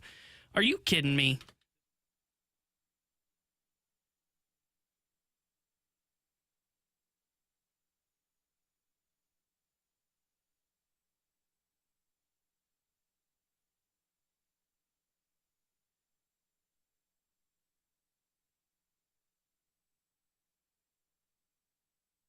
All right, let's dive into some NFL quick hitters. Alex, we were going to begin today in NFL quick hitters with the Justin Jefferson news, a massive contract that he signed the other day, but we've got a new one that has just been announced. Of course the 49ers have announced a contract extension with Christian McCaffrey. 2 years, $38 million. He is now under contract with San Francisco through the 2027 season. At that point, he will be 31 years old. Smart move by the 49ers. Hey, above 30, running back, that's not when you want to be paying a guy. But in the meantime, let's make sure that Christian McCaffrey, one of the best players in the NFL, full stop, regardless of position, is taken care of. Alex, when you look back at that trade that they made for Christian McCaffrey, it's very rare that you say a running back completely changed the next few years, the outlook for a team. I think it did for the 49ers. This is going to go down as one of the best deals that we've seen in recent NFL memory. It's crazy because in an era when running backs, quote unquote, don't matter, he does. Christian McCaffrey breaks the mold. He is the guy that really makes that offense go. It's pretty amazing to see him in an offense that makes a lot of running backs look good. He is actually the thing that makes that system work, I believe, more than just about anybody else within it. Yeah, and I mean, thinking back what they traded, a second round, a third round, and a fourth round pick to get Christian McCaffrey. The equivalent of a late first is what they gave up in terms of draft value. I would trade all of that any day of the week. And you're right, when they made that trade, it felt like San Francisco was like touching the surface of like, hey, we could be a really good team. And then when they accomplished that, you basically rounded out your arsenal of weapons, saying, we've got our receivers, we got our tight end, we've got our running back. We could put whoever we want in the quarterback situation with Kyle Shanahan, and we'll get it done. They built the team the way you want to. And frankly, I think this is a really smart contract because when he's 30, you can walk away from it and say, we got what we needed. But, and a big but here, you have to win a Super Bowl with this. Like, you have to win one within the next couple of years. This is their window. Yeah. Otherwise, your window's closed beyond this Christian McCaffrey contract. Yeah, and they did the right thing when you have a bad team and a poorly run organization that can't figure out how to get the best out of a freaking unicorn in Christian McCaffrey that is both a elite running back and a elite wide receiver that can come out of the backfield essentially, then you go out and you trade him and you don't care what you give up for him. Yeah, sure, they gave up whatever, all 4 or 5 picks that they gave up equal to late first round. If they had like the 10th overall pick and they were in a chance to be in a winning window, they should have gone and done it. When the unicorn becomes available and an organization doesn't take advantage of having one of the best players at that position in that decade, if you're in a winning window, you have to capitalize on that, and that's exactly what San Francisco did, and now they get them paid again. I think that's what we're seeing is outliers matter. Regardless of position, whatever it is that if that player becomes available on the market, like Jalen Ramsey, he became available and the Rams were like, well, I mean, this guy's like the best cornerback in the league, and he does things that no other player does. He can play safety, he can play corner, he can play in the slot, he can blitz, he can play man, he can play like everything we want to do defensively. He changes schematically what we're capable of. Yeah, it's going to cost a lot, both in terms of the draft capital and money to be able to get him here. We can win a Super Bowl with that guy, though. Let's go make it happen. The 49ers, hold on, the best pass-catching running back in the league that runs routes the way that wide receivers do is becoming available, and we can go get that guy. And oh, by the way, he can be the best runner in the league as well, and we're putting him into the best running system in the league. Yeah, let's make that trade. What's it? Oh, yeah, that is worth it 10 times over for us. Like, those are the kinds of moves that make sense that you go out and spend the capital for. If you're the Chiefs and you're giving up a bunch of that stuff for like Frank Clark, for example, looking back, maybe don't make that move. It worked out because they have Patrick Mahomes, but don't give up that massive capital for really solid players. Give up that capital for outliers. That's what the 49ers did. I think that is the lesson to be learned here, regardless of position. And I think the Rams have done a little bit of that as well in recent seasons. All right, the other big move, the other big extension that was announced, this was yesterday during the show, was Justin Jefferson. Alex, $35 million per season is the new salary for Justin Jefferson with the Minnesota Vikings. What did you think when you saw the news announced that he was going to be getting the biggest deal for any receiver in NFL history? It makes sense. And I didn't think they were going to get it done because I thought he was going to wait this thing out because Minnesota, to me, looked like they were in shambles when they drafted, what's-his-face from Michigan? McCarthy. JJ McCarthy. Yeah, McCarthy. But you have to. Like, the identity of the Minnesota Vikings is nobody other than Justin Jefferson. And if you're them, whatever he asks for, it's the way we stay relevant. We have to pay Justin Jefferson. Now, you're going to have to hope you cash in on this quarterback decision and make sure he's the guy that can get you to the next level. But I think this was the smartest move Minnesota could have done, was pay Justin Jefferson. The problem now, Dallas is going to be shaking in their boots with what just took place because CeeDee Lamb is looking at this saying, cool, $38 million a year. It also makes me wonder what happens with Ayuk. He's not on that same level. He's not going to get $35 million like a Justin Jefferson will. Be 30. Yeah, I think he's in that $20 to $30 million range. Yeah, Tyreek Hill, it was announced earlier today. He said, hey, listen, the Dolphins know where I'm at. Adam Schefter went on Pat McAfee's show and said that the Dolphins are expecting to take care of him. They're going to give him a bump in his salary. Whew, that's a scary contract to get involved with if you're the Miami Dolphins. There's a lot of trickle-down effects that'll take place because of this deal. It is smart for the Vikings. I just mentioned it with Christian McCaffrey. If you've got the outlier, take care of him. Justin Jefferson is the outlier. You had to make this move. And if they hit on the quarterback that they drafted with McCarthy, and look, I'm in the same vein as Alex. I don't know if he's going to be very good, but if they are right with J.J. McCarthy, and it's either this year or next year that he ends up taking the reins and becomes the starting quarterback and is the guy they envision, they're the Houston Texans from last year, to where they've got the quarterback in the where they drafted him. They've got the franchise guy, and now they can build the team around him. What did the Texans do this offseason? They went out, they got Stephon Diggs, and added him to their arsenal of weapons. Like, this feels like the proper way for them to build. They lock up like you mentioned, the unicorn that is the best wide receiver in the NFL, in my opinion, in Justin Jefferson, and you draft that young quarterback. Now it's a matter of, did you evaluate right and did you get that pick right? Because if you did, Minnesota has entered a window and can be the team that could be the most dangerous team for the next 5 years in the NFC. All right, last thing here as we go through some NFL quick hitters here on BK and Ferrario. C.J. Stroud made a lot of news with a podcast appearance that he had, Alex, and he was talking about the top 5 quarterbacks in the league. He was also asked about, hey, if you could have one career, you could go back and you could have their career, would you rather have Aaron Rodgers' career or Eli Manning's career? And he said, I would go with Eli Manning because of the rings. He has 2. Rodgers has just the 1. I find it interesting. When we look back on Aaron Rodgers' career, how are we going to remember it? If he doesn't get a Super Bowl this year, let's just say it's like a 10-7, 11-6 kind of year. They get to the AFC divisional round and then end up losing. And let's say that's the end for Aaron Rodgers in the NFL. How will we remember his on-field NFL career? I feel like I should put that as an Hall of Famer. Well, yeah, but I mean, I'm going to remember it from being the best quarterback in the game for the longest time. And I understand, be the best quarterback in the game, given that position and the value that we place on winning at that position, if you only won 1 ring? Yes, because 1, you won the ring, and how many quarterbacks didn't get that chance to win a ring? But 2, I think when I look at Aaron Rodgers' career, especially towards when he was the MVP consistently in the league, the team did him no justice. The team didn't go out there and surround him with supporting. I mean, how many times are we complaining in the draft about how they're drafting more defensive players when they always had good receivers, though, dude? I mean, they did. Jordy Nelson, Randall Cobb, Devontae Adams. But it felt like Greg Jennings. They had some talented dudes. But it felt like they always drafted a position that wasn't a need for them. And it just felt like the Packers really never built that thing towards hey, we've got the MVP. Let's go out there and cash in. You've got the weapons, but you never rounded out the roster. So, I mean, I'll always view it as Aaron Rodgers was one of the best. It just felt like the Packers never capitalized on it. I agree with that to an extent, but I would also view it as a disappointment from Aaron Rodgers as well, to where he was always a top 10 quarterback that continuously got overshadowed because he didn't end up winning more rings. And that's somewhat on him.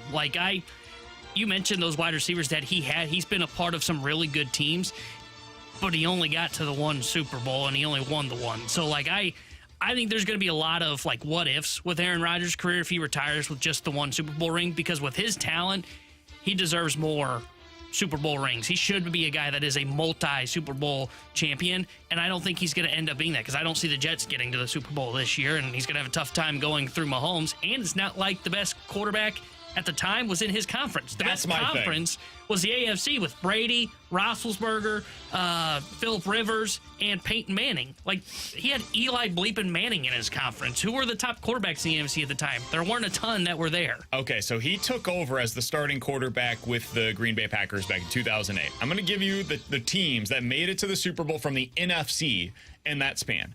This is, I think, the biggest criticism of Aaron Rodgers because what you say is fair, Alex. I think the biggest critique was really the coach that he was with, more so necessarily than the roster. But I've seen bad coaches be carried by all-time great quarterbacks in the past. Yeah, okay, look at Tom Brady's situation. let's go through the NFC because if he's in the AFC, I think it's much more understandable. You got the Patriots. Like, what are you going to do, right? That's ridiculous. He got there. I can't allow you to just say that unchecked. But they made a whole documentary about how bad he was. He got there. All right, NFC teams that made it to the Super Bowl in the Aaron Rodgers era from the NFC. The New York Giants, the Arizona Cardinals, the New Orleans Saints. Boom, Green Bay Packers, the one time he did it. The New York Giants again, San Francisco 49ers. That was the Colin Kaepernick year. Seattle Seahawks twice. Then Carolina Panthers. Atlanta Falcons, Philadelphia Eagles with Nick Foles, the LA Rams, San Francisco 49ers, Tampa Bay Buccaneers. Like, dude, at some point you got to break through again, man. And some of those quarterbacks, like Kurt Warner was at the back end of his career with Arizona when he got there. Drew Brees was like, to me, Brees was on like the same level of Rodgers. You know, like at some point you got to beat him again. Same Colin with Kaepernick, the Seahawks era with wasn't it Hasselbeck? Russ. It was Russ. Oh yeah, at that point, yeah. You got Cam in his one excellent year, the Falcons where they had the Matt Ryan MVP year, and then the Nick Foles year, and then you got Matt Stafford / Jared Goff. Like, come on, man. And none of those quarterbacks. I need more out of you, Rodgers. I think he played the position as well as anybody. But, dude, I can't put you into the Peyton Manning, the Tom Brady, Joe Montana, Patrick Mahomes. Patrick Mahomes, in my opinion, has already passed him in terms of I agree. I'm not going to disagree with that. Because I think they play the position similarly, and I've seen Mahomes elevate his team in the postseason in a way that, outside of one season, I never saw from Aaron Rodgers. I still think, though, to the whole main topic of, like, C.J. Stroud saying I'd take Manning over Rodgers, I think I would take Rodgers over Manning. I think he has to say that. Because I'm with you. Yeah. But I think he has to say that as a quarterback that is still playing.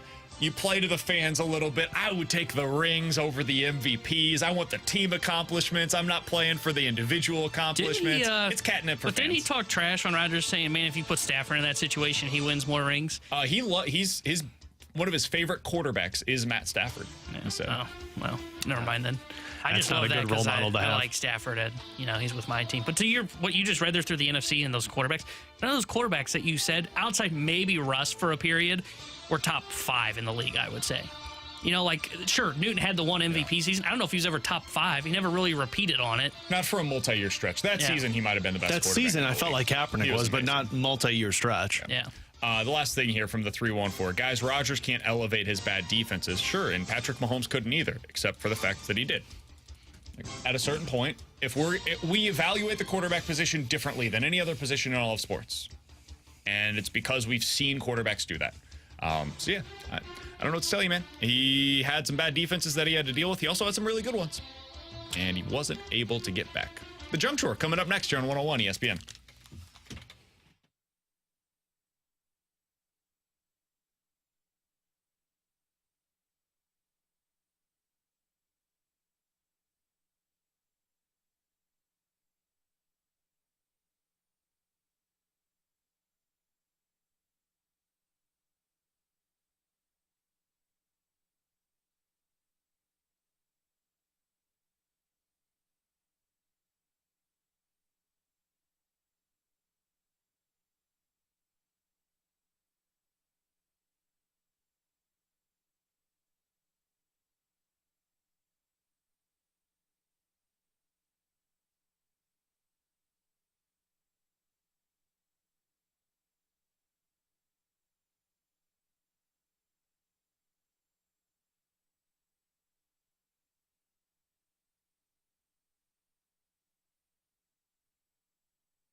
With Alex and T-Bone on BK, let's dive into the junk drawer. Alex, this is one of my biggest fears with Luka. So, two parents took their kid into the doctor because she had been dealing with some nasal cavity issues for a while. It had been 3 months, Alex, that she had been dealing with this. They thought they just chalked it up to, hey, it's a kid, sinus infection, you get a cold everywhere you go. Like every couple of weeks you're dealing with something. You certainly know this as a parent of 25 at home. Not 25, just 2, man. Come on. So 25 in about 3 years. Yep. Give it some time. Yeah. No so more. they take her in and they're like, hey, listen, we got to get this taken care of. There's something going on. It's taken too long. It's been a couple of months now. She's dealing with this nasal cavity issue. So they give it a look. They say, hey, she should go to the ENT. This is all taking place in the UK. So they go to the ENT specialist. Ear, nose, and throat, T-Bone. Just to make sure you understood that. T-Bone's not big on abbreviations. I got it, man. So they go to the specialist. ET, but then he clarified. And they check it out. And they say, I think we figured out the problem here. It appears that she has something stuck in her nose. Oh, there we go. Lego? Blueberry? And so they're like, man, okay, what is it? So they say, we're going to have to go in. We're going to have to figure out what this is. And hopefully this will take care of any of the problems that you guys have been experiencing. So they go in, they pull it out. It's a raisin. A raisin has been stuck in her nose. Yeah. For almost 3 months. It was causing irritation. She was tired all the time. She was basically having all of the same symptoms as if she had a nasal cavity or a nasal, what's it called? A sinus infection. My whole body just tightened up when you said that. Dude, this is my biggest fear is like, we try to watch Luka as much as we can, right? But there's certain times where they're walking around or they're crawling around doing whatever and they find something on the floor and, everything goes into the mouth immediately or they're rubbing their nose, whatever. I don't know how you could possibly prevent this at all times with your kid. And there comes a point in time where you're like, man, they might stick a blueberry up their nose or a raisin up their nose. It's terrifying. Being a parent is just constant fear. My oldest, it really is, and it never stops. My oldest, when she was, I guess she was about 1, maybe like 14 months or something like that, but she found a button off of one of her toys, and she shoved it in her ear. And we thought she shoved it in her ear canal. Luckily, it didn't go too deep. We were able to get it out, but we panicked. And my mom always jokes around with us like, man, you guys watch your kids like a hawk. You never leave. No joke. We do not take our eyes off of these kids because it's always something. It's mouth, it's ears, it's nose, it's shoving things in places that shouldn't be shoved. Sure. These kids just do not stop. And people always say parenting is exhausting. It's not exhausting from trying to play with them and stuff. That stuff's fun. It's exhausting because I have to be locked into them 24/7. Somebody said, I feel that on such a personal level, on a father of a soon-to-be 1-year-old. Dude, I wonder if you're going through the same thing that I am right now. Our kid was the most mild-mannered baby possible. Barely cried. Generally speaking, was super pleasant for anybody to be around. Did well in crowds, was good at... Super pleasant? Yeah, he's just a good kid. Super easy kid to be around, right? There's some kids that, there's no judgment. There's nothing you can do. It is what it is. So, some kids will just scream all the time, right? They cry for no real reason necessarily. They just cry a lot. Luka was not that way until he turned 11 months old, or 10 months and 3 weeks or whatever it is. The last 2 weeks... I don't know what happened, Alex. There's something that changed, and he got real opinionated on what we do on a minute-to-minute basis. Mm-hmm. He's telling you where to go, and if you do not follow his orders, and they are not requests, they are orders. Oh, yeah. He will let you know about it. Nap time has become a fight. Yeah. Getting to sleep at night was never an issue. Suddenly, in the last 3 days, it has become World War III in our household. It is a wild experience when they decide to start getting opinionated. I'm going to show you a picture, and I'm going to show all of the people that are watching up on our YouTube channel a picture. And you tell me if this is Luka right now. Mm-hmm. Yeah, that's so for everybody that can see 12 times a day. Yeah, you can look at that. That's my youngest, and she is turning 2 in July. This is her pretty much all day. There are 2 sentences that she says. The first one is just a word. When you ask her something, it's sure. Now, that's the sweet Emma. That's the one that's like, sure, I'd love to play with you. I'd love to give you a hug. Yes. Sure, I'd love some strawberries. And then there's some type of demon in my daughter, because the other sentence that she uses when I ask her something, it's, no, I'm not. No, I'm not. The other day, I was talking to her at bedtime, and I was like, come on, Emma, let's sit down. Let's read a book. No, I'm not. And then when you try and like reason with her, it's, Daddy, stop it! And that's my 1-year-old. and I can tell you right now, buddy, my oldest is 3, and it's not over yet. It's just getting started. Yeah. Emma's the appetizer. Adelaide right now seems like the main course, and apparently I'm being told the dessert is when they're out of their teens. Good. So get used to it, man. It's fun. Wait till he starts walking. The thing is, like, he's super fun. Oh, when yeah, he's I love happy, like yesterday we went outside, and that made him happy because he wants to be outside regardless of the temperature, regardless of the situation. Yeah. He just wants to be outside.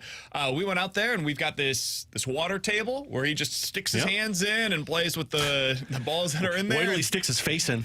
Yeah. He thinks all of it's real fun. Until we left the water table. It was no longer very fun because it was a torrential downpour. I was like, dude, we got to go inside now. Like, it's really starting to pour. He's like, nah, Dad, that is not the way that this is going to be handled. Yeah. So it's fun, man. Somebody on the text line said, does he start screaming when you put him into his car seat in your car? Didn't used to. Has he done the planking on you when you put him in the car seat? Oh, yeah. Yeah, suddenly, he doesn't like being in the car anymore. He used to love being in the car as recently as 10 days ago, and now no longer the case. I'm always worried when people walk by me at like the parking lot of a grocery store or things like that, when I'm like trying to bend my child's like legs and arms to get her into her car seat because she's just planking on me.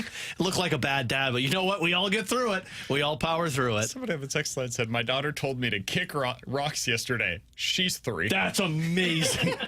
I'm still waiting for my daughter to drop the F-bomb at me. All right, coming up in 15 minutes, we'll get into a game of Bet It or Forget It. You give us a scenario. We'll tell you if we are betting it or forgetting it here on BK and Ferrario. That is at 1:15. But next, it feels like the Cardinals are constantly in nail-biter games, and I think that is having a bit of an effect on how they utilize their bullpen. What does it mean for the long term? We'll talk about that next year on 101 ESPN.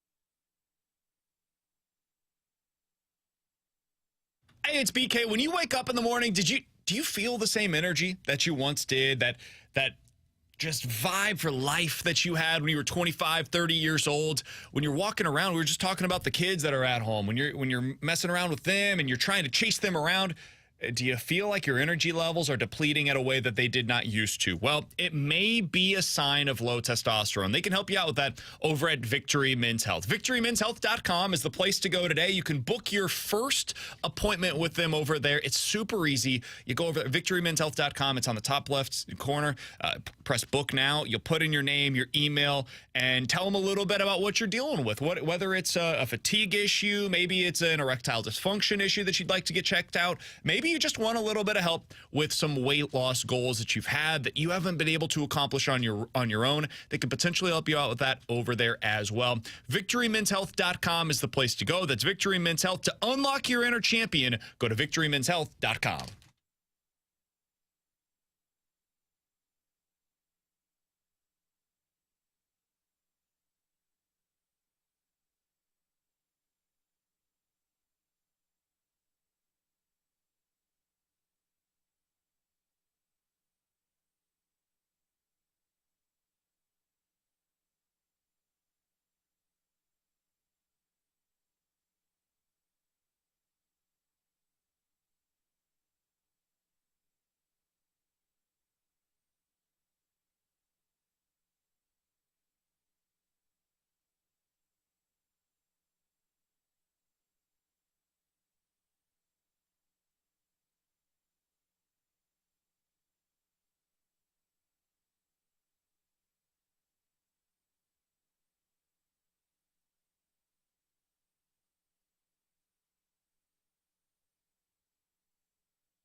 bullpen's been really good, and some of these guys are going to have nights like that, and you can't blame them for it. They've competed extremely well. JoJo's been really good for us. He's had a tough night, came in, got his guy, big punch out there, but Bregman got him, and then Diaz got him some balls over the plate. But these guys have been really, really good. So get some rest and go back at it. He's Alex's T-Bone, and I'm BK. That voice you just heard was Ollie Marmol after the game last night, talking about his bullpen. They've been good most of the season. Unfortunately, they're relying on the same three arms a lot. And if you feel like that is because Ollie is managing in a way that is incorrect, I'm not sure that's necessarily the case. Alex, I found a stat that I do think signifies why the Cardinals are operating the way that they are. Uh-oh. Here we go. Stat boy. Here comes a BK game. You guys ready for this? These games suck. Don't forget the rules. You always know I'm trying to prove a point with this, so aim low or high, depending on what the question is. How many times do you think the Cardinals have been up by at least 4 runs after 7 innings this year? Oh, they've played like 52 games, I think it is. Mm-hmm. I'm going to go with... Go ahead. You first. I'm going to go... Because my Price is Right you. They've won like half of that 25, so I'm going to go like 5. I was going to say 7. 4. Dang. They have been up 10. by at least 4 runs after terrible. 7 innings 4 times so far this year. Only Chicago has fewer such games. They have been up by at least 4 runs 3 times after the 7th inning so far this year. You are tied with Oakland in that respect. Miami has done it 6 times, along with the New York Mets. For context, the New York Yankees have been up by at least 4 runs through 7 innings. How many times do you think this year, Alex? They are number 1 in the league in this regard. 25. 21. That's a good The team. Phillies, 20. The Royals, 15. Same for Boston. San Diego, 14. Same for Milwaukee. Man, when you're up by 4 or more runs after the 7th inning, you can go to Ryan Lutos. You can go to Kyle Leahy. You can go to John King. Like, you can go to your lower leverage arms. It's basically an off night for your high leverage guys. The Cardinals never have an off night, it feels like, for those guys. If you're up, so far this year, it's always high leverage. It is always you're nail biting at home, waiting. Is the bullpen going to? Is there going to be a break in the dam this time? Is this going to be the night where it falls apart? And last night the answer was yes. That has rarely happened this year, guys. JoJo Romero has been amazing. Andrew Kittredge has been awesome. We've seen it with Ryan Helsley at the back end. There's been a couple of times where it gets a little dicey, but for the most part this year, I mean, I think he has the highest save percentage in Major League Baseball so far this year. He's been great in those situations, and that's his role. But when you're playing this many close games, and when you're going into the 7th, 8th, 9th, and it's always close when you're up, this is the way it's going to feel. Is you're going to have to use JoJo, Kittredge, and Helsley a lot. And until they start extending those leads with the offense and maintaining the bigger lead with the rotation, this is what it's going to feel like. This is what it looks like when you get quality starts. Your offense is good, but not great, and you got a bullpen that comes in and locks it down to the back end. It looks and feels a lot like this, and it is going to have an effect on those high leverage arms at some point. This is why I made my reference with Katie Woo earlier. Like, it really feels like the Cardinals are doing everything. They're emptying their gas tank in late May, early June to put themselves in this position. But the problem is, this is the best you're going to get, and you're going to wear out, and you're going to exhaust all of your areas of expertise by the time that it's going to matter most. Your bullpen is going to be exhausted by the time you get to critical games because they're trying to hold you on and keep you alive at this point of the season. Your offense is exhausting everything possible right now because Goldschmidt and Arenado aren't hitting. And it's very concerning because at some point, you have to give certain areas of your team a break. You have to give them a time to breathe and say, hey, we could take it from here. And it just feels like, and it's proven by BK's stat there, you have not given your bullpen a time to breathe at all this season. Every single series, it's, hey, we need our best 3 guys for 2 of the 3 games because we've got to win this series if we want to keep ourselves in this. And man, by late June, early July, when we're in the All-Star break and talking about the Cardinals trade deadline, I'm very worried that certain areas of this team are going to be broken. Yeah, I think if Gio comes back and is healthy, I'm not concerned about that because now you've added in another layer to the bullpen, and the bullpen is deep. It runs 5 guys deep. You've got Kittredge, Helsley, Fernandez, Gio, and JoJo Romero. And honestly, I would throw Liberatore into this conversation and King. So you've got 7 guys there that you kind of trust. You can kind of pull King out if you want. Libby's more of a high leverage swing and miss guy. You've got 6 arms. It just comes down to the health of Giovanni Gallegos when he comes back, because they're going to have to find one more right-handed arm to slot into this. Their bullpen should be deep enough to where they can handle this load. This isn't 2021 where it was Mike Schilt had to truly go 2-3 guys. It was Cabrera, it was Gallegos, and it was Alex Reyes. And I looked this up last night because I was curious. He not only went to those guys, he went to those guys for multiple innings. And for the most part, I think Ali Marmol has done a good job to try and avoid that. Now, he had to do that last night. They were in a tough spot last night because the bullpen was short with Fernandez pitching in the 2 previous games, and they may have to do the same thing tonight because Kittredge and JoJo probably are not available tonight. But I think that this bullpen can sustain this. Do you want more offensive nights where the offense opens the game up and you don't have to use those high leverage arms? Absolutely. You would prefer that so you don't have to go to them so much. This bullpen, though, the way it is currently constructed and how you hope it can be constructed when Gio comes back, should be able to sustain this kind of workload because the bullpen is so deep. It's why we have 5 or 6 guys in our circle of trust where they should be able to turn to those guys in high leverage spots when some guys are down. So somebody on the text line, I don't know where this came from, but they said somebody earlier said our relievers have pitched the least amount of any team in the league. Is that true? The Cardinals bullpen is 23rd in Major League Baseball in terms of innings pitched so far this season. If you're just looking at appearances, they're 21st in the league in that regard as well. So not entirely true. They are towards the bottom, but I think that's mostly because of the games played. The Cardinals have played 58 games so far this season. They have had a number of off days so far. That's just fewer than a lot of the teams around the league. Not by a big number, but by a couple here or there. So that is something to keep in mind as well, is some of the off days plus the rainouts that they've had so far this year affects some of those numbers in terms of the overall totals. If you're looking at the rate stats, the Cardinals bullpen's been good this year, man. Like, they're generally speaking been a really good team in that regard. But yeah, they need more. They need the offense to be better. They need to put up more runs regularly. They need the quote unquote innings eaters to continue to eat innings.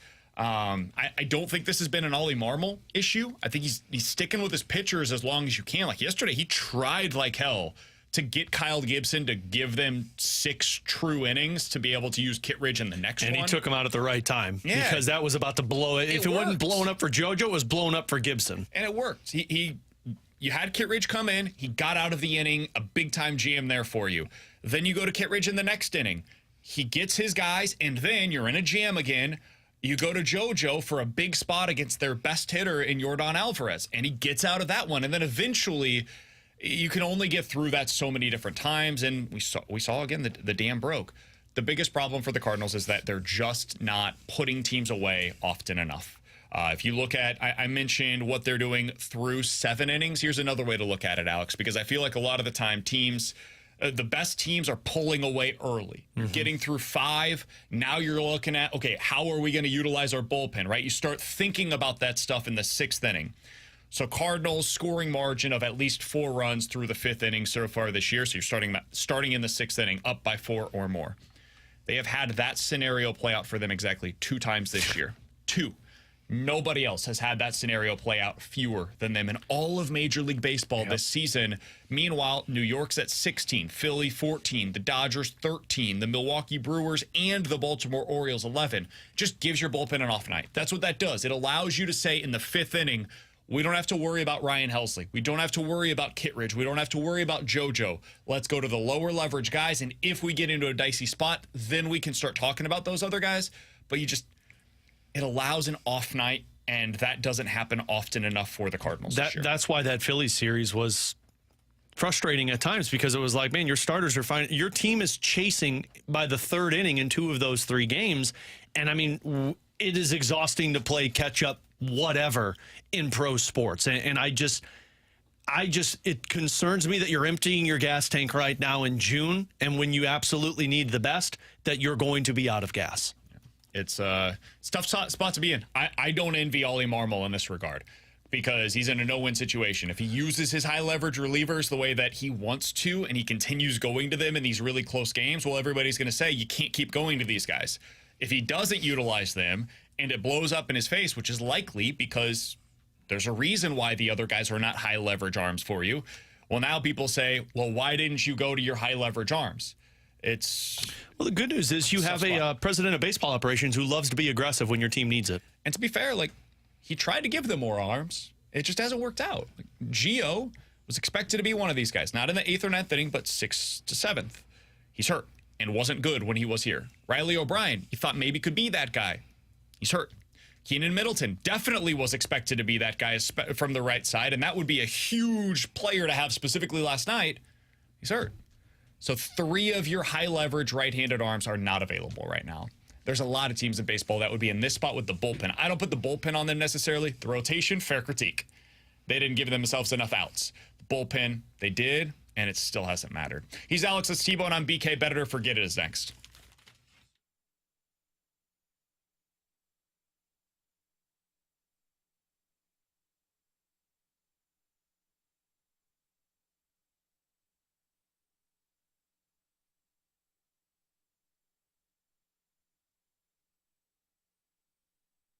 You hear me talk all the time about the great work that Classic Air Care has done with my home. And frankly, a ton of people are in the same category because since 1926, Classic Air Care has been making people comfortable. And if you look at a ton of their Google reviews, a 4.8 rating, you see what I'm talking about. Like this one from Philip. Jim did an incredible job. He called before leaving to discuss the issue and clarify my needs. He did research that was needed to ensure he had the tools, knowledge required for the job, showed up on time with a smile. The appointment was efficient, and at the end of the day, I not only had a solution, but I had more knowledge about how to handle my problems in the future. That was from Philip on the Google reviews for Classic Air Care. It's so important with something as important as your HVAC system at this time of the year to have a company that has technicians that are knowledgeable, that are trustworthy, and that provide you the information that you need to keep your HVAC system running. I've been with them since 2016, and I have had yet to buy an HVAC system. Now, I'm going to because it's old, but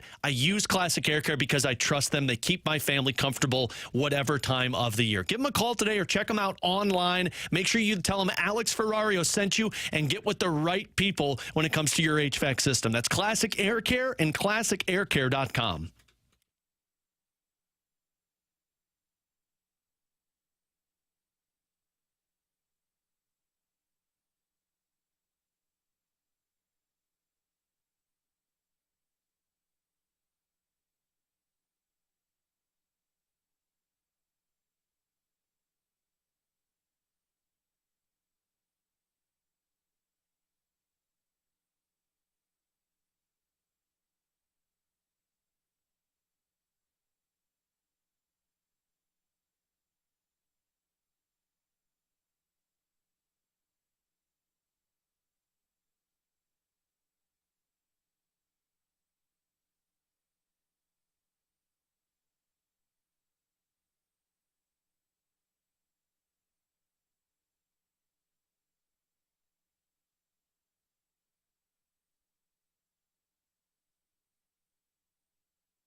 314-399-9646 is the Air Comfort Service text line for Bet It or Forget It. You give us a scenario. We'll tell you if we were betting it or forgetting it here on 101 ESPN. Alex, I'm going to steal something from T-Bone.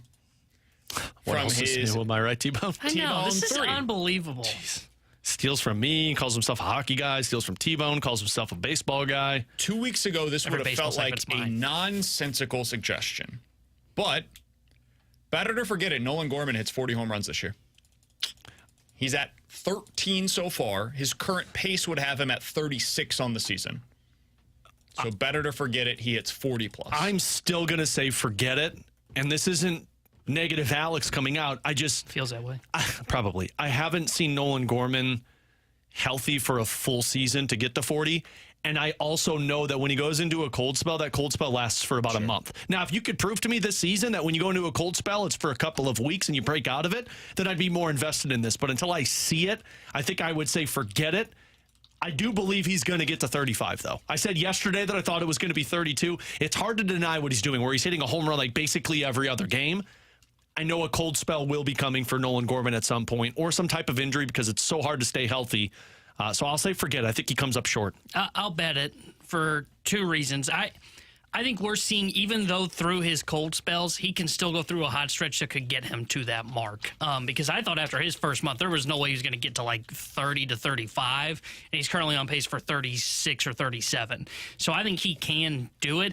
And the second reason is I just don't want to be wrong on my T-Bone 3 and hear Alex about how the Ferrario 5 is better. So I'm still going to cross my fingers, cross my toes, and hope that there are 40 bombs by the end of the year from Nolan Gorman. I put myself in a bad spot, though, because mine's 5, which means anytime I'm typically only getting 1 right, the percentage is low. T-Bone gets 1, he's got 33%. Hey, man, yeah, exactly. So I'm You at miss, an uphill battle. you miss 1, you're at 80%. I miss 1, 666. But I mean, hey, if I stop 4 or 5 shots like a goaltender, I'm looking pretty good. That's 900 save percentage. Just like a goalie just hits you. I'm going to say forget it.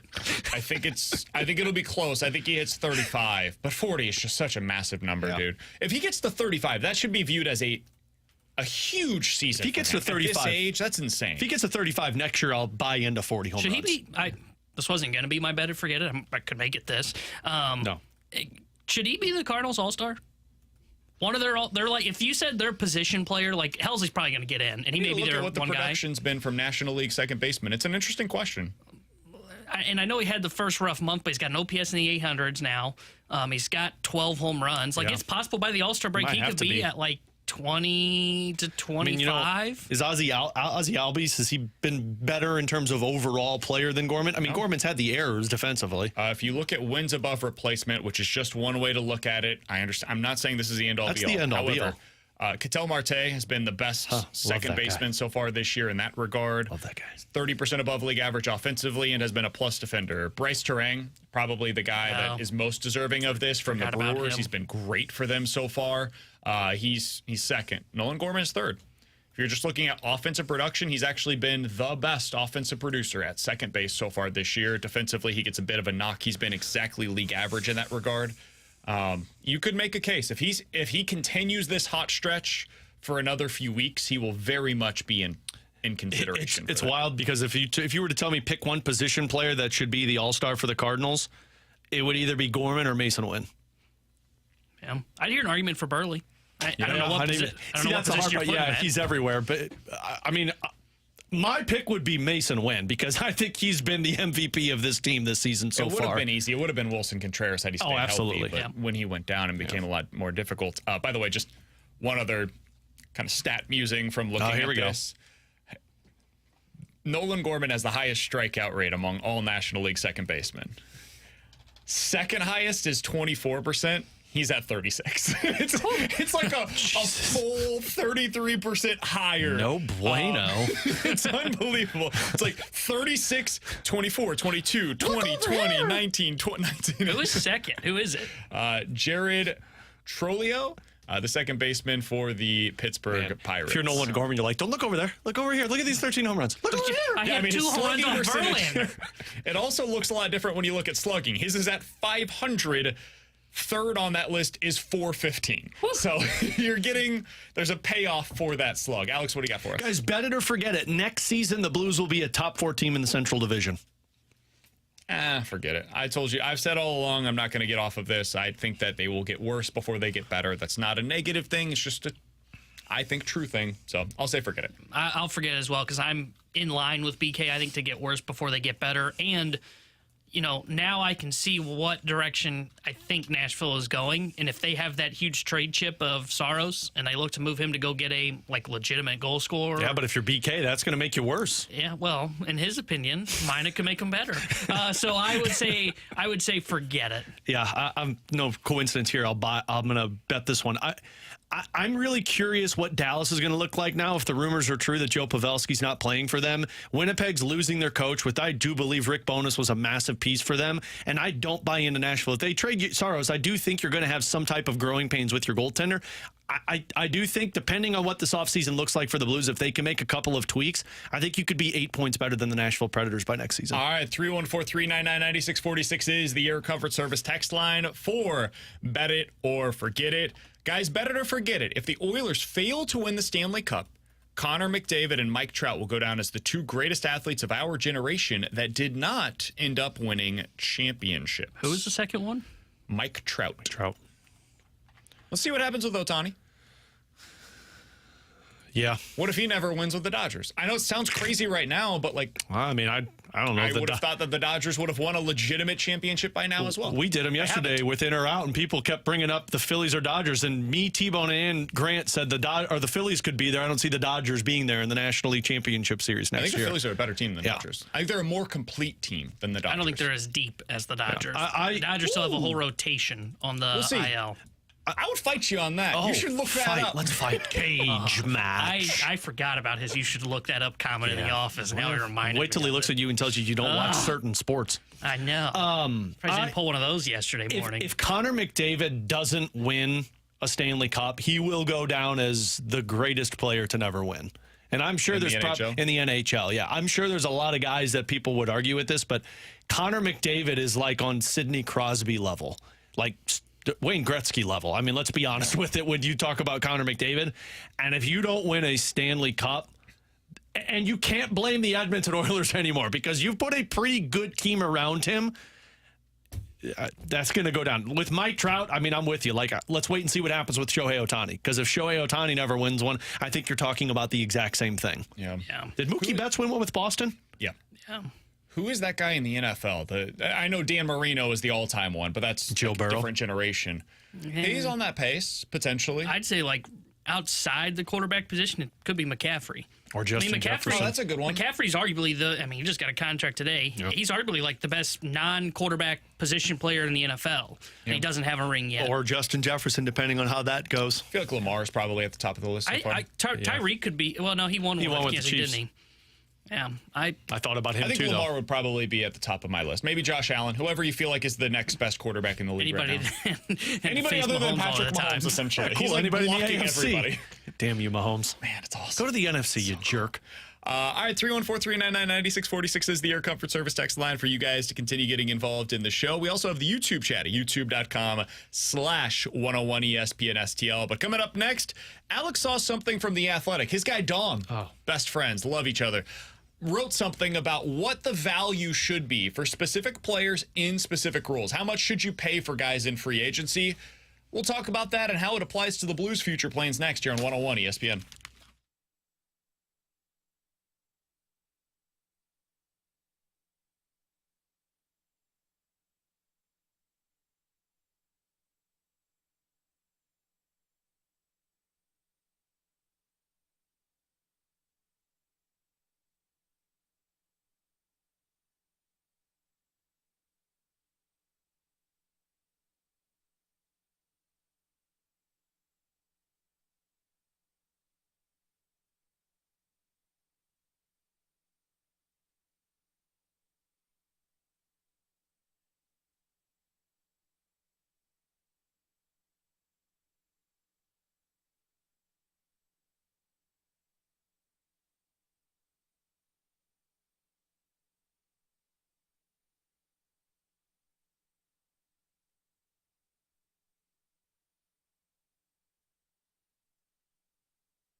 Alex Ferrario with you to talk about my friend and insurance agent, Tracy Bibb, taking care of all of our insurance needs with our home. Whether you're in a fender bender on the side of the road, whether you've got flooding damage in your basement, maybe you had a tree fall on top of your roof, hail damage, all of that is falling under the umbrella that is the Tracy Bibb protection. I'll give you a really good example. My brother-in-law about a month ago had flooding problems in their basement. Their insurance, he called them, did not get a response for about 2 weeks, and finally they called him back. And by that time, they had to take matters into their own hands and fix the issue. That's not the problem if you have Tracy Bibb. She's always available for you. She's making sure she's getting you the most money saved possible and keeping those competitive rates with your insurance coverage. All you need to do is give her a call today, tell her Alex Ferrario sent you, and she'll walk you through the entire process of a non-free committal quote. Super simple. Tracy takes care of all of the legwork. 314-328-4260. That's 314-328-4260. Tell Tracy Alex Ferrario sent you. It's no fib. You're always in great hands with the Bibb.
Terry Hendrickson here with a Sports Center update brought to you by Saliga Heating and Cooling. The Cardinals fell to the Astros yesterday 7-4. They are back in action tonight. 7:10 will be first pitch as Andre Palante will get the start for the St. Louis Cardinals. And coming up this week here on 101 ESPN, starting on Thursday, we've got Game 1 of the NBA Finals between the Boston Celtics and the Dallas Mavericks. And then Friday, we will have Game 1 of the Stanley Cup Finals with the Florida Panthers and the Edmonton Oilers. The Sports Center update is brought to you by Saliga Heating and Cooling, an independent American Standard heating and air conditioning dealer.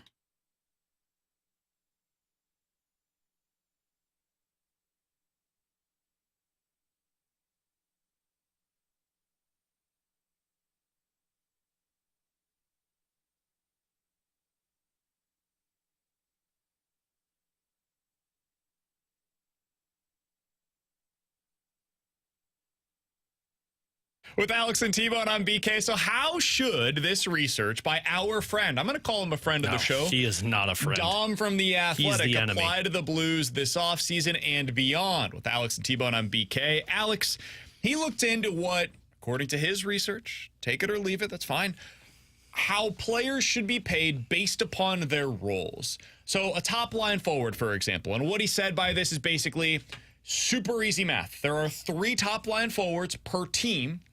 There are 32 teams in the NHL, so the top 96 forwards in the league is the way that he based this, Alex.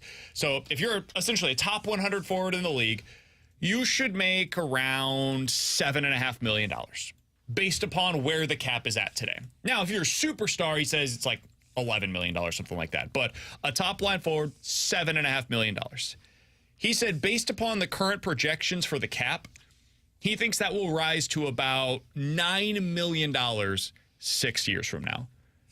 The reason why I find that to be compelling for the Blues is because that's what you're looking at for Robert Thomas. Robert Thomas is a top-line player in this league right now. I would assume that will continue to be the case when he's 30 years old, which is 6 years from now. And at that point, a top-line player, according to this, will be making $9 million. If Thomas is continuing to play at his current rate or better, he will be a value in that market.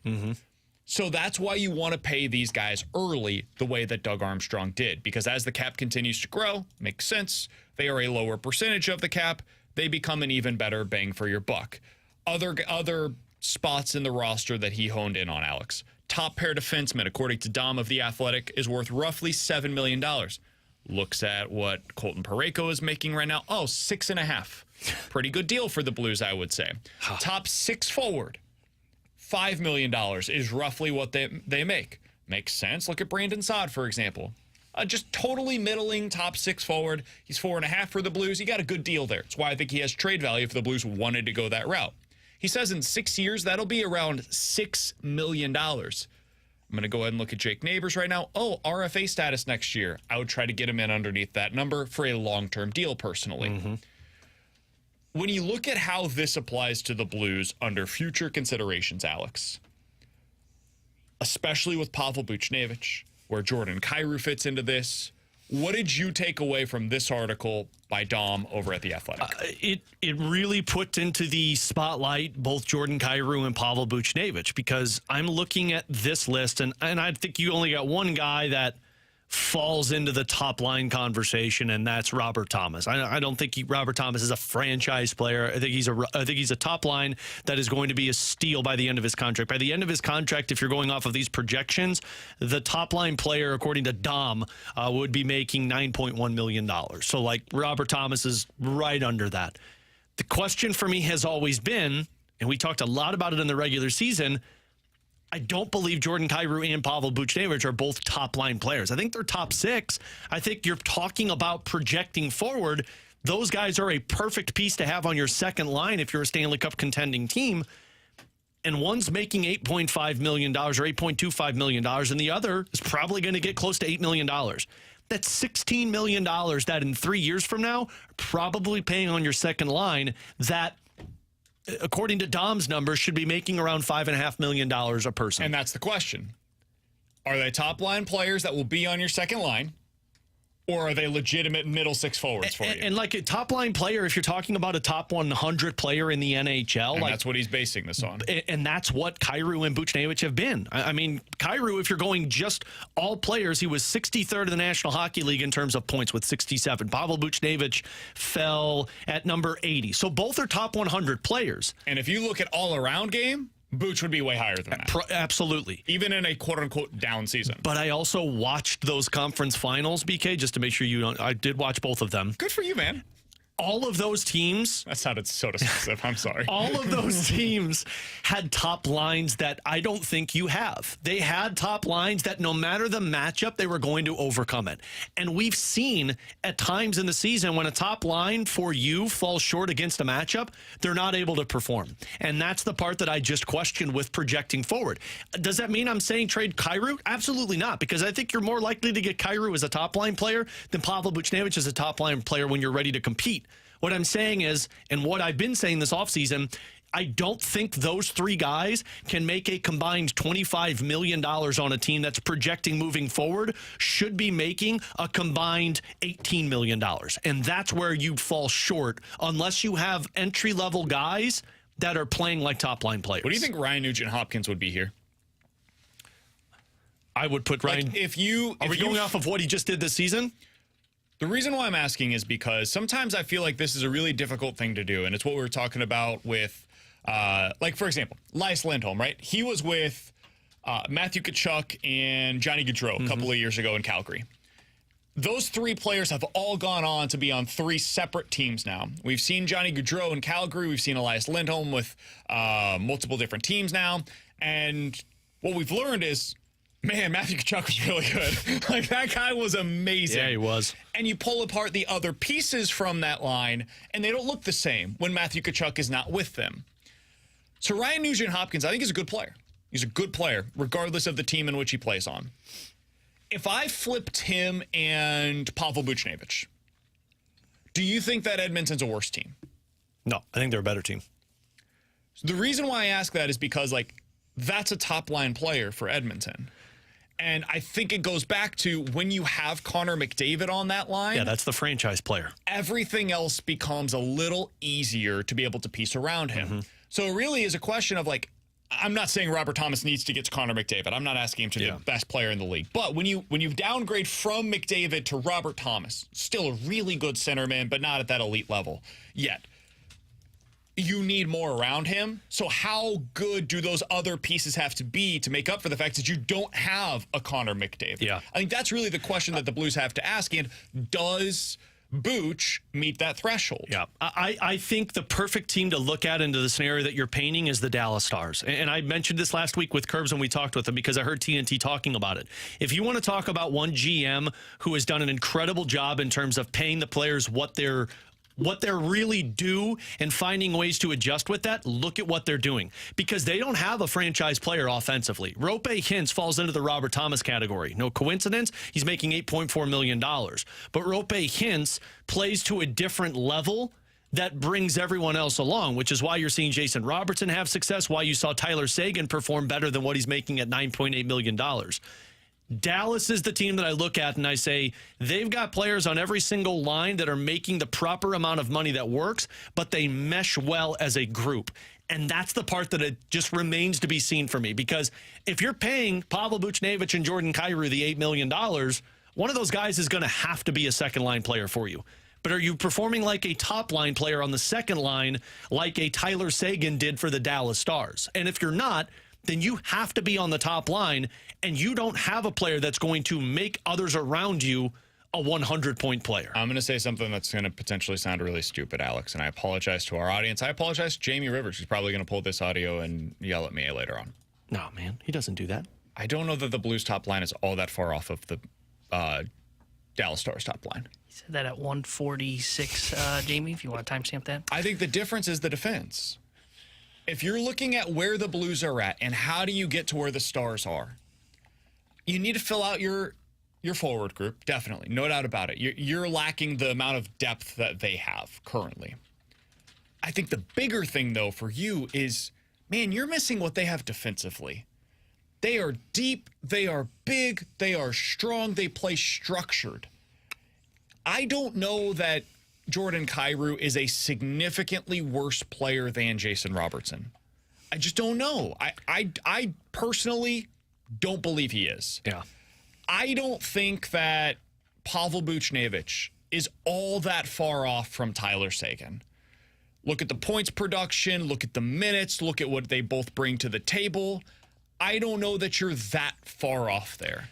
I think if you look at Robert Thomas, like, can he be for the Blues what Rope Hintz has become for the Stars? I think that's a one-for-one comparison, to be honest with you. Yeah, and so, like, your top line, maybe theirs is a little better. Maybe it's a little more well-rounded. Maybe it's a little more consistent. I don't think you're that far off on it.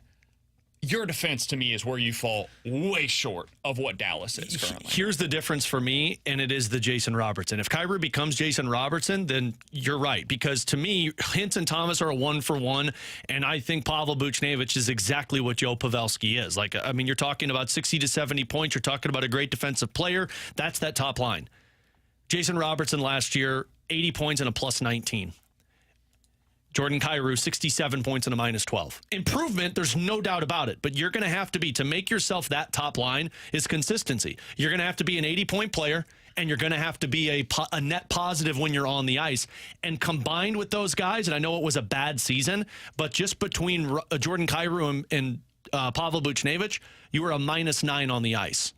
And that, compared to Joe Pavelski and Jason Robertson, they were a plus 31. Yeah, just at 5-on-5, I don't know that the difference is all that big between Robertson and Kyrou. I mean, at 5-on-5, I don't know what Kyrou had in terms of points at even strength, but Robertson had 52 points at even strength. Joe Pavelski had 46 points at even strength. Kyrou had 46 points at even strength this year, and that's 5 fewer points. Yeah. And if you, like I said, that really comes down to consistency, because to me, your top line, I'm looking at 3 guys that are in the green that equal out to quick math on the air, which is always a dangerous I think thing. the plus-minus thing, though, goes back to what I was saying. I think if you were better defensively, we would be looking at Kyrie's plus-minus, and it would look a lot different. Maybe, but that's the line that they deployed as the shutdown line, too. Like in the playoffs against... yeah, but Robertson's not good defensively. Robertson's not, but you have a Selke Trophy candidate in Rope Hintz, and I mean, Joe Pavelski's a Hall of Famer. Yeah, sure. And that's why, like, and that, again, this comes back to the Pavel Buchnevich or Kyrou. If you're going projections, Robertson is a Kyrou. You hope that that's what he is. 30 goals, plus minus, probably in like the 10s. The question is, what's Pavel Buchnevich? And if you're not willing to say that he's going to continue this trajectory for the next 8 years, you going to pay that $8 million? Coming up next, we're hitting the rewind and giving you a chance to win a 4-pack of tickets to next Tuesday night's Budweiser Bash here on 101 ESPN.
How's your chance at 314-399-9646 to win a 4-pack of tickets to next Tuesday night's Budweiser Bash? It's the Cardinals versus the Pirates. If I'm not mistaken, I think that's the Paul Skeens game, at least based on the way that the rotations are currently scheduled. So should be a fun one out there at Busch Stadium. DKO, Paul Skeens and right is now not is going your to pitch. chance to win a 4-pack of tickets, including the limited edition Jason Isringhausen bobblehead night for next week's Bud Bash game at 314-399-9646. If you are texter number 101 with the correct answer to the following question, you're getting that 4-pack. Earlier today, we talked about the child that went to the doctor because she had something stuck up her nose for a couple of months. What was stuck up her nose? If you're texter number 101, you're getting those tickets to the Bud Bash game. Alex, the Cardinals have made a roster move. It is a small one, but a move nonetheless. They need a fresh bullpen arm, and that bullpen arm is going to be Chris Roycroft, recalled from Memphis. They have decided to send down Ryan Lutos to Memphis. So that is the roster move for today. You've got Andre Palante on the mound. It's not, I don't know that there's like a must-win game right now, given where the Cardinals are at. They're currently tied for the third wild card spot in the standings. Yeah, the National League doesn't need to give you must-win games. It feels like a really important game for them to win because tomorrow you've got a tough pitching matchup with Blanco on the mound. You know, it's a getaway day, early start coming off of a night game. You're not going to have probably your best lineup out there. This is a big day for your offense, man. Arrighetti is fine, but not great. Your left-handed bats should be able to do pretty well in this type of a setting. Alex, what are you expecting out of the Cardinals tonight against the Astros? I mean, I hate to say it, but I'm expecting a series loss. I don't know if I can trust the pitching that they're going to throw out there right now. I mean, what Palante did against Cincinnati was awesome, but Palante going to be able to continue to do that, or was that just that first start from Andre Palante, and you really don't have a bullpen that's going to be able to back him up unless your offense goes out there and puts 7 or 8 runs up early on? And if you don't pull that off, I really don't believe you're going to be able to get that one. I know your schedule opens up beyond this one. You've got the Rockies, you got the Pirates, the Marlins, the Cubs, but I'm concerned that this is the start of the down spiral for the Cardinals. And you get back-to-back series losses. If you can't close this one down with Andre Palante, you put yourself in a position to where you got to go home and you got to beat up on some of these teams to keep your head above water. But I'm not expecting much in this one. You need it to be the offense if you want to win this game tonight. Yeah, they don't end up hitting tonight, they're not winning this one because they're so shorthanded pitching-wise. You don't know what you're getting out of Palante. The bullpen's tired. This is the night for the offense. The offense needs to score about 5 or 6 for this one to be a win. I think they end up winning tonight. I don't have a whole lot of confidence in saying that. I'll say 6-4 is your final score. Solid outing by Palante. You end up getting some good outings by your relievers. Hopefully a clean night for the defense. We'll talk it all over tomorrow right here, as always, on 101 ESPN starting at 11 o'clock. For Alex Ferrario and Tanner Hendrickson, I'm Brandon Kiley. We'll talk to you guys then. The Fast Lane coming up next here on 101 ESPN. Daddy,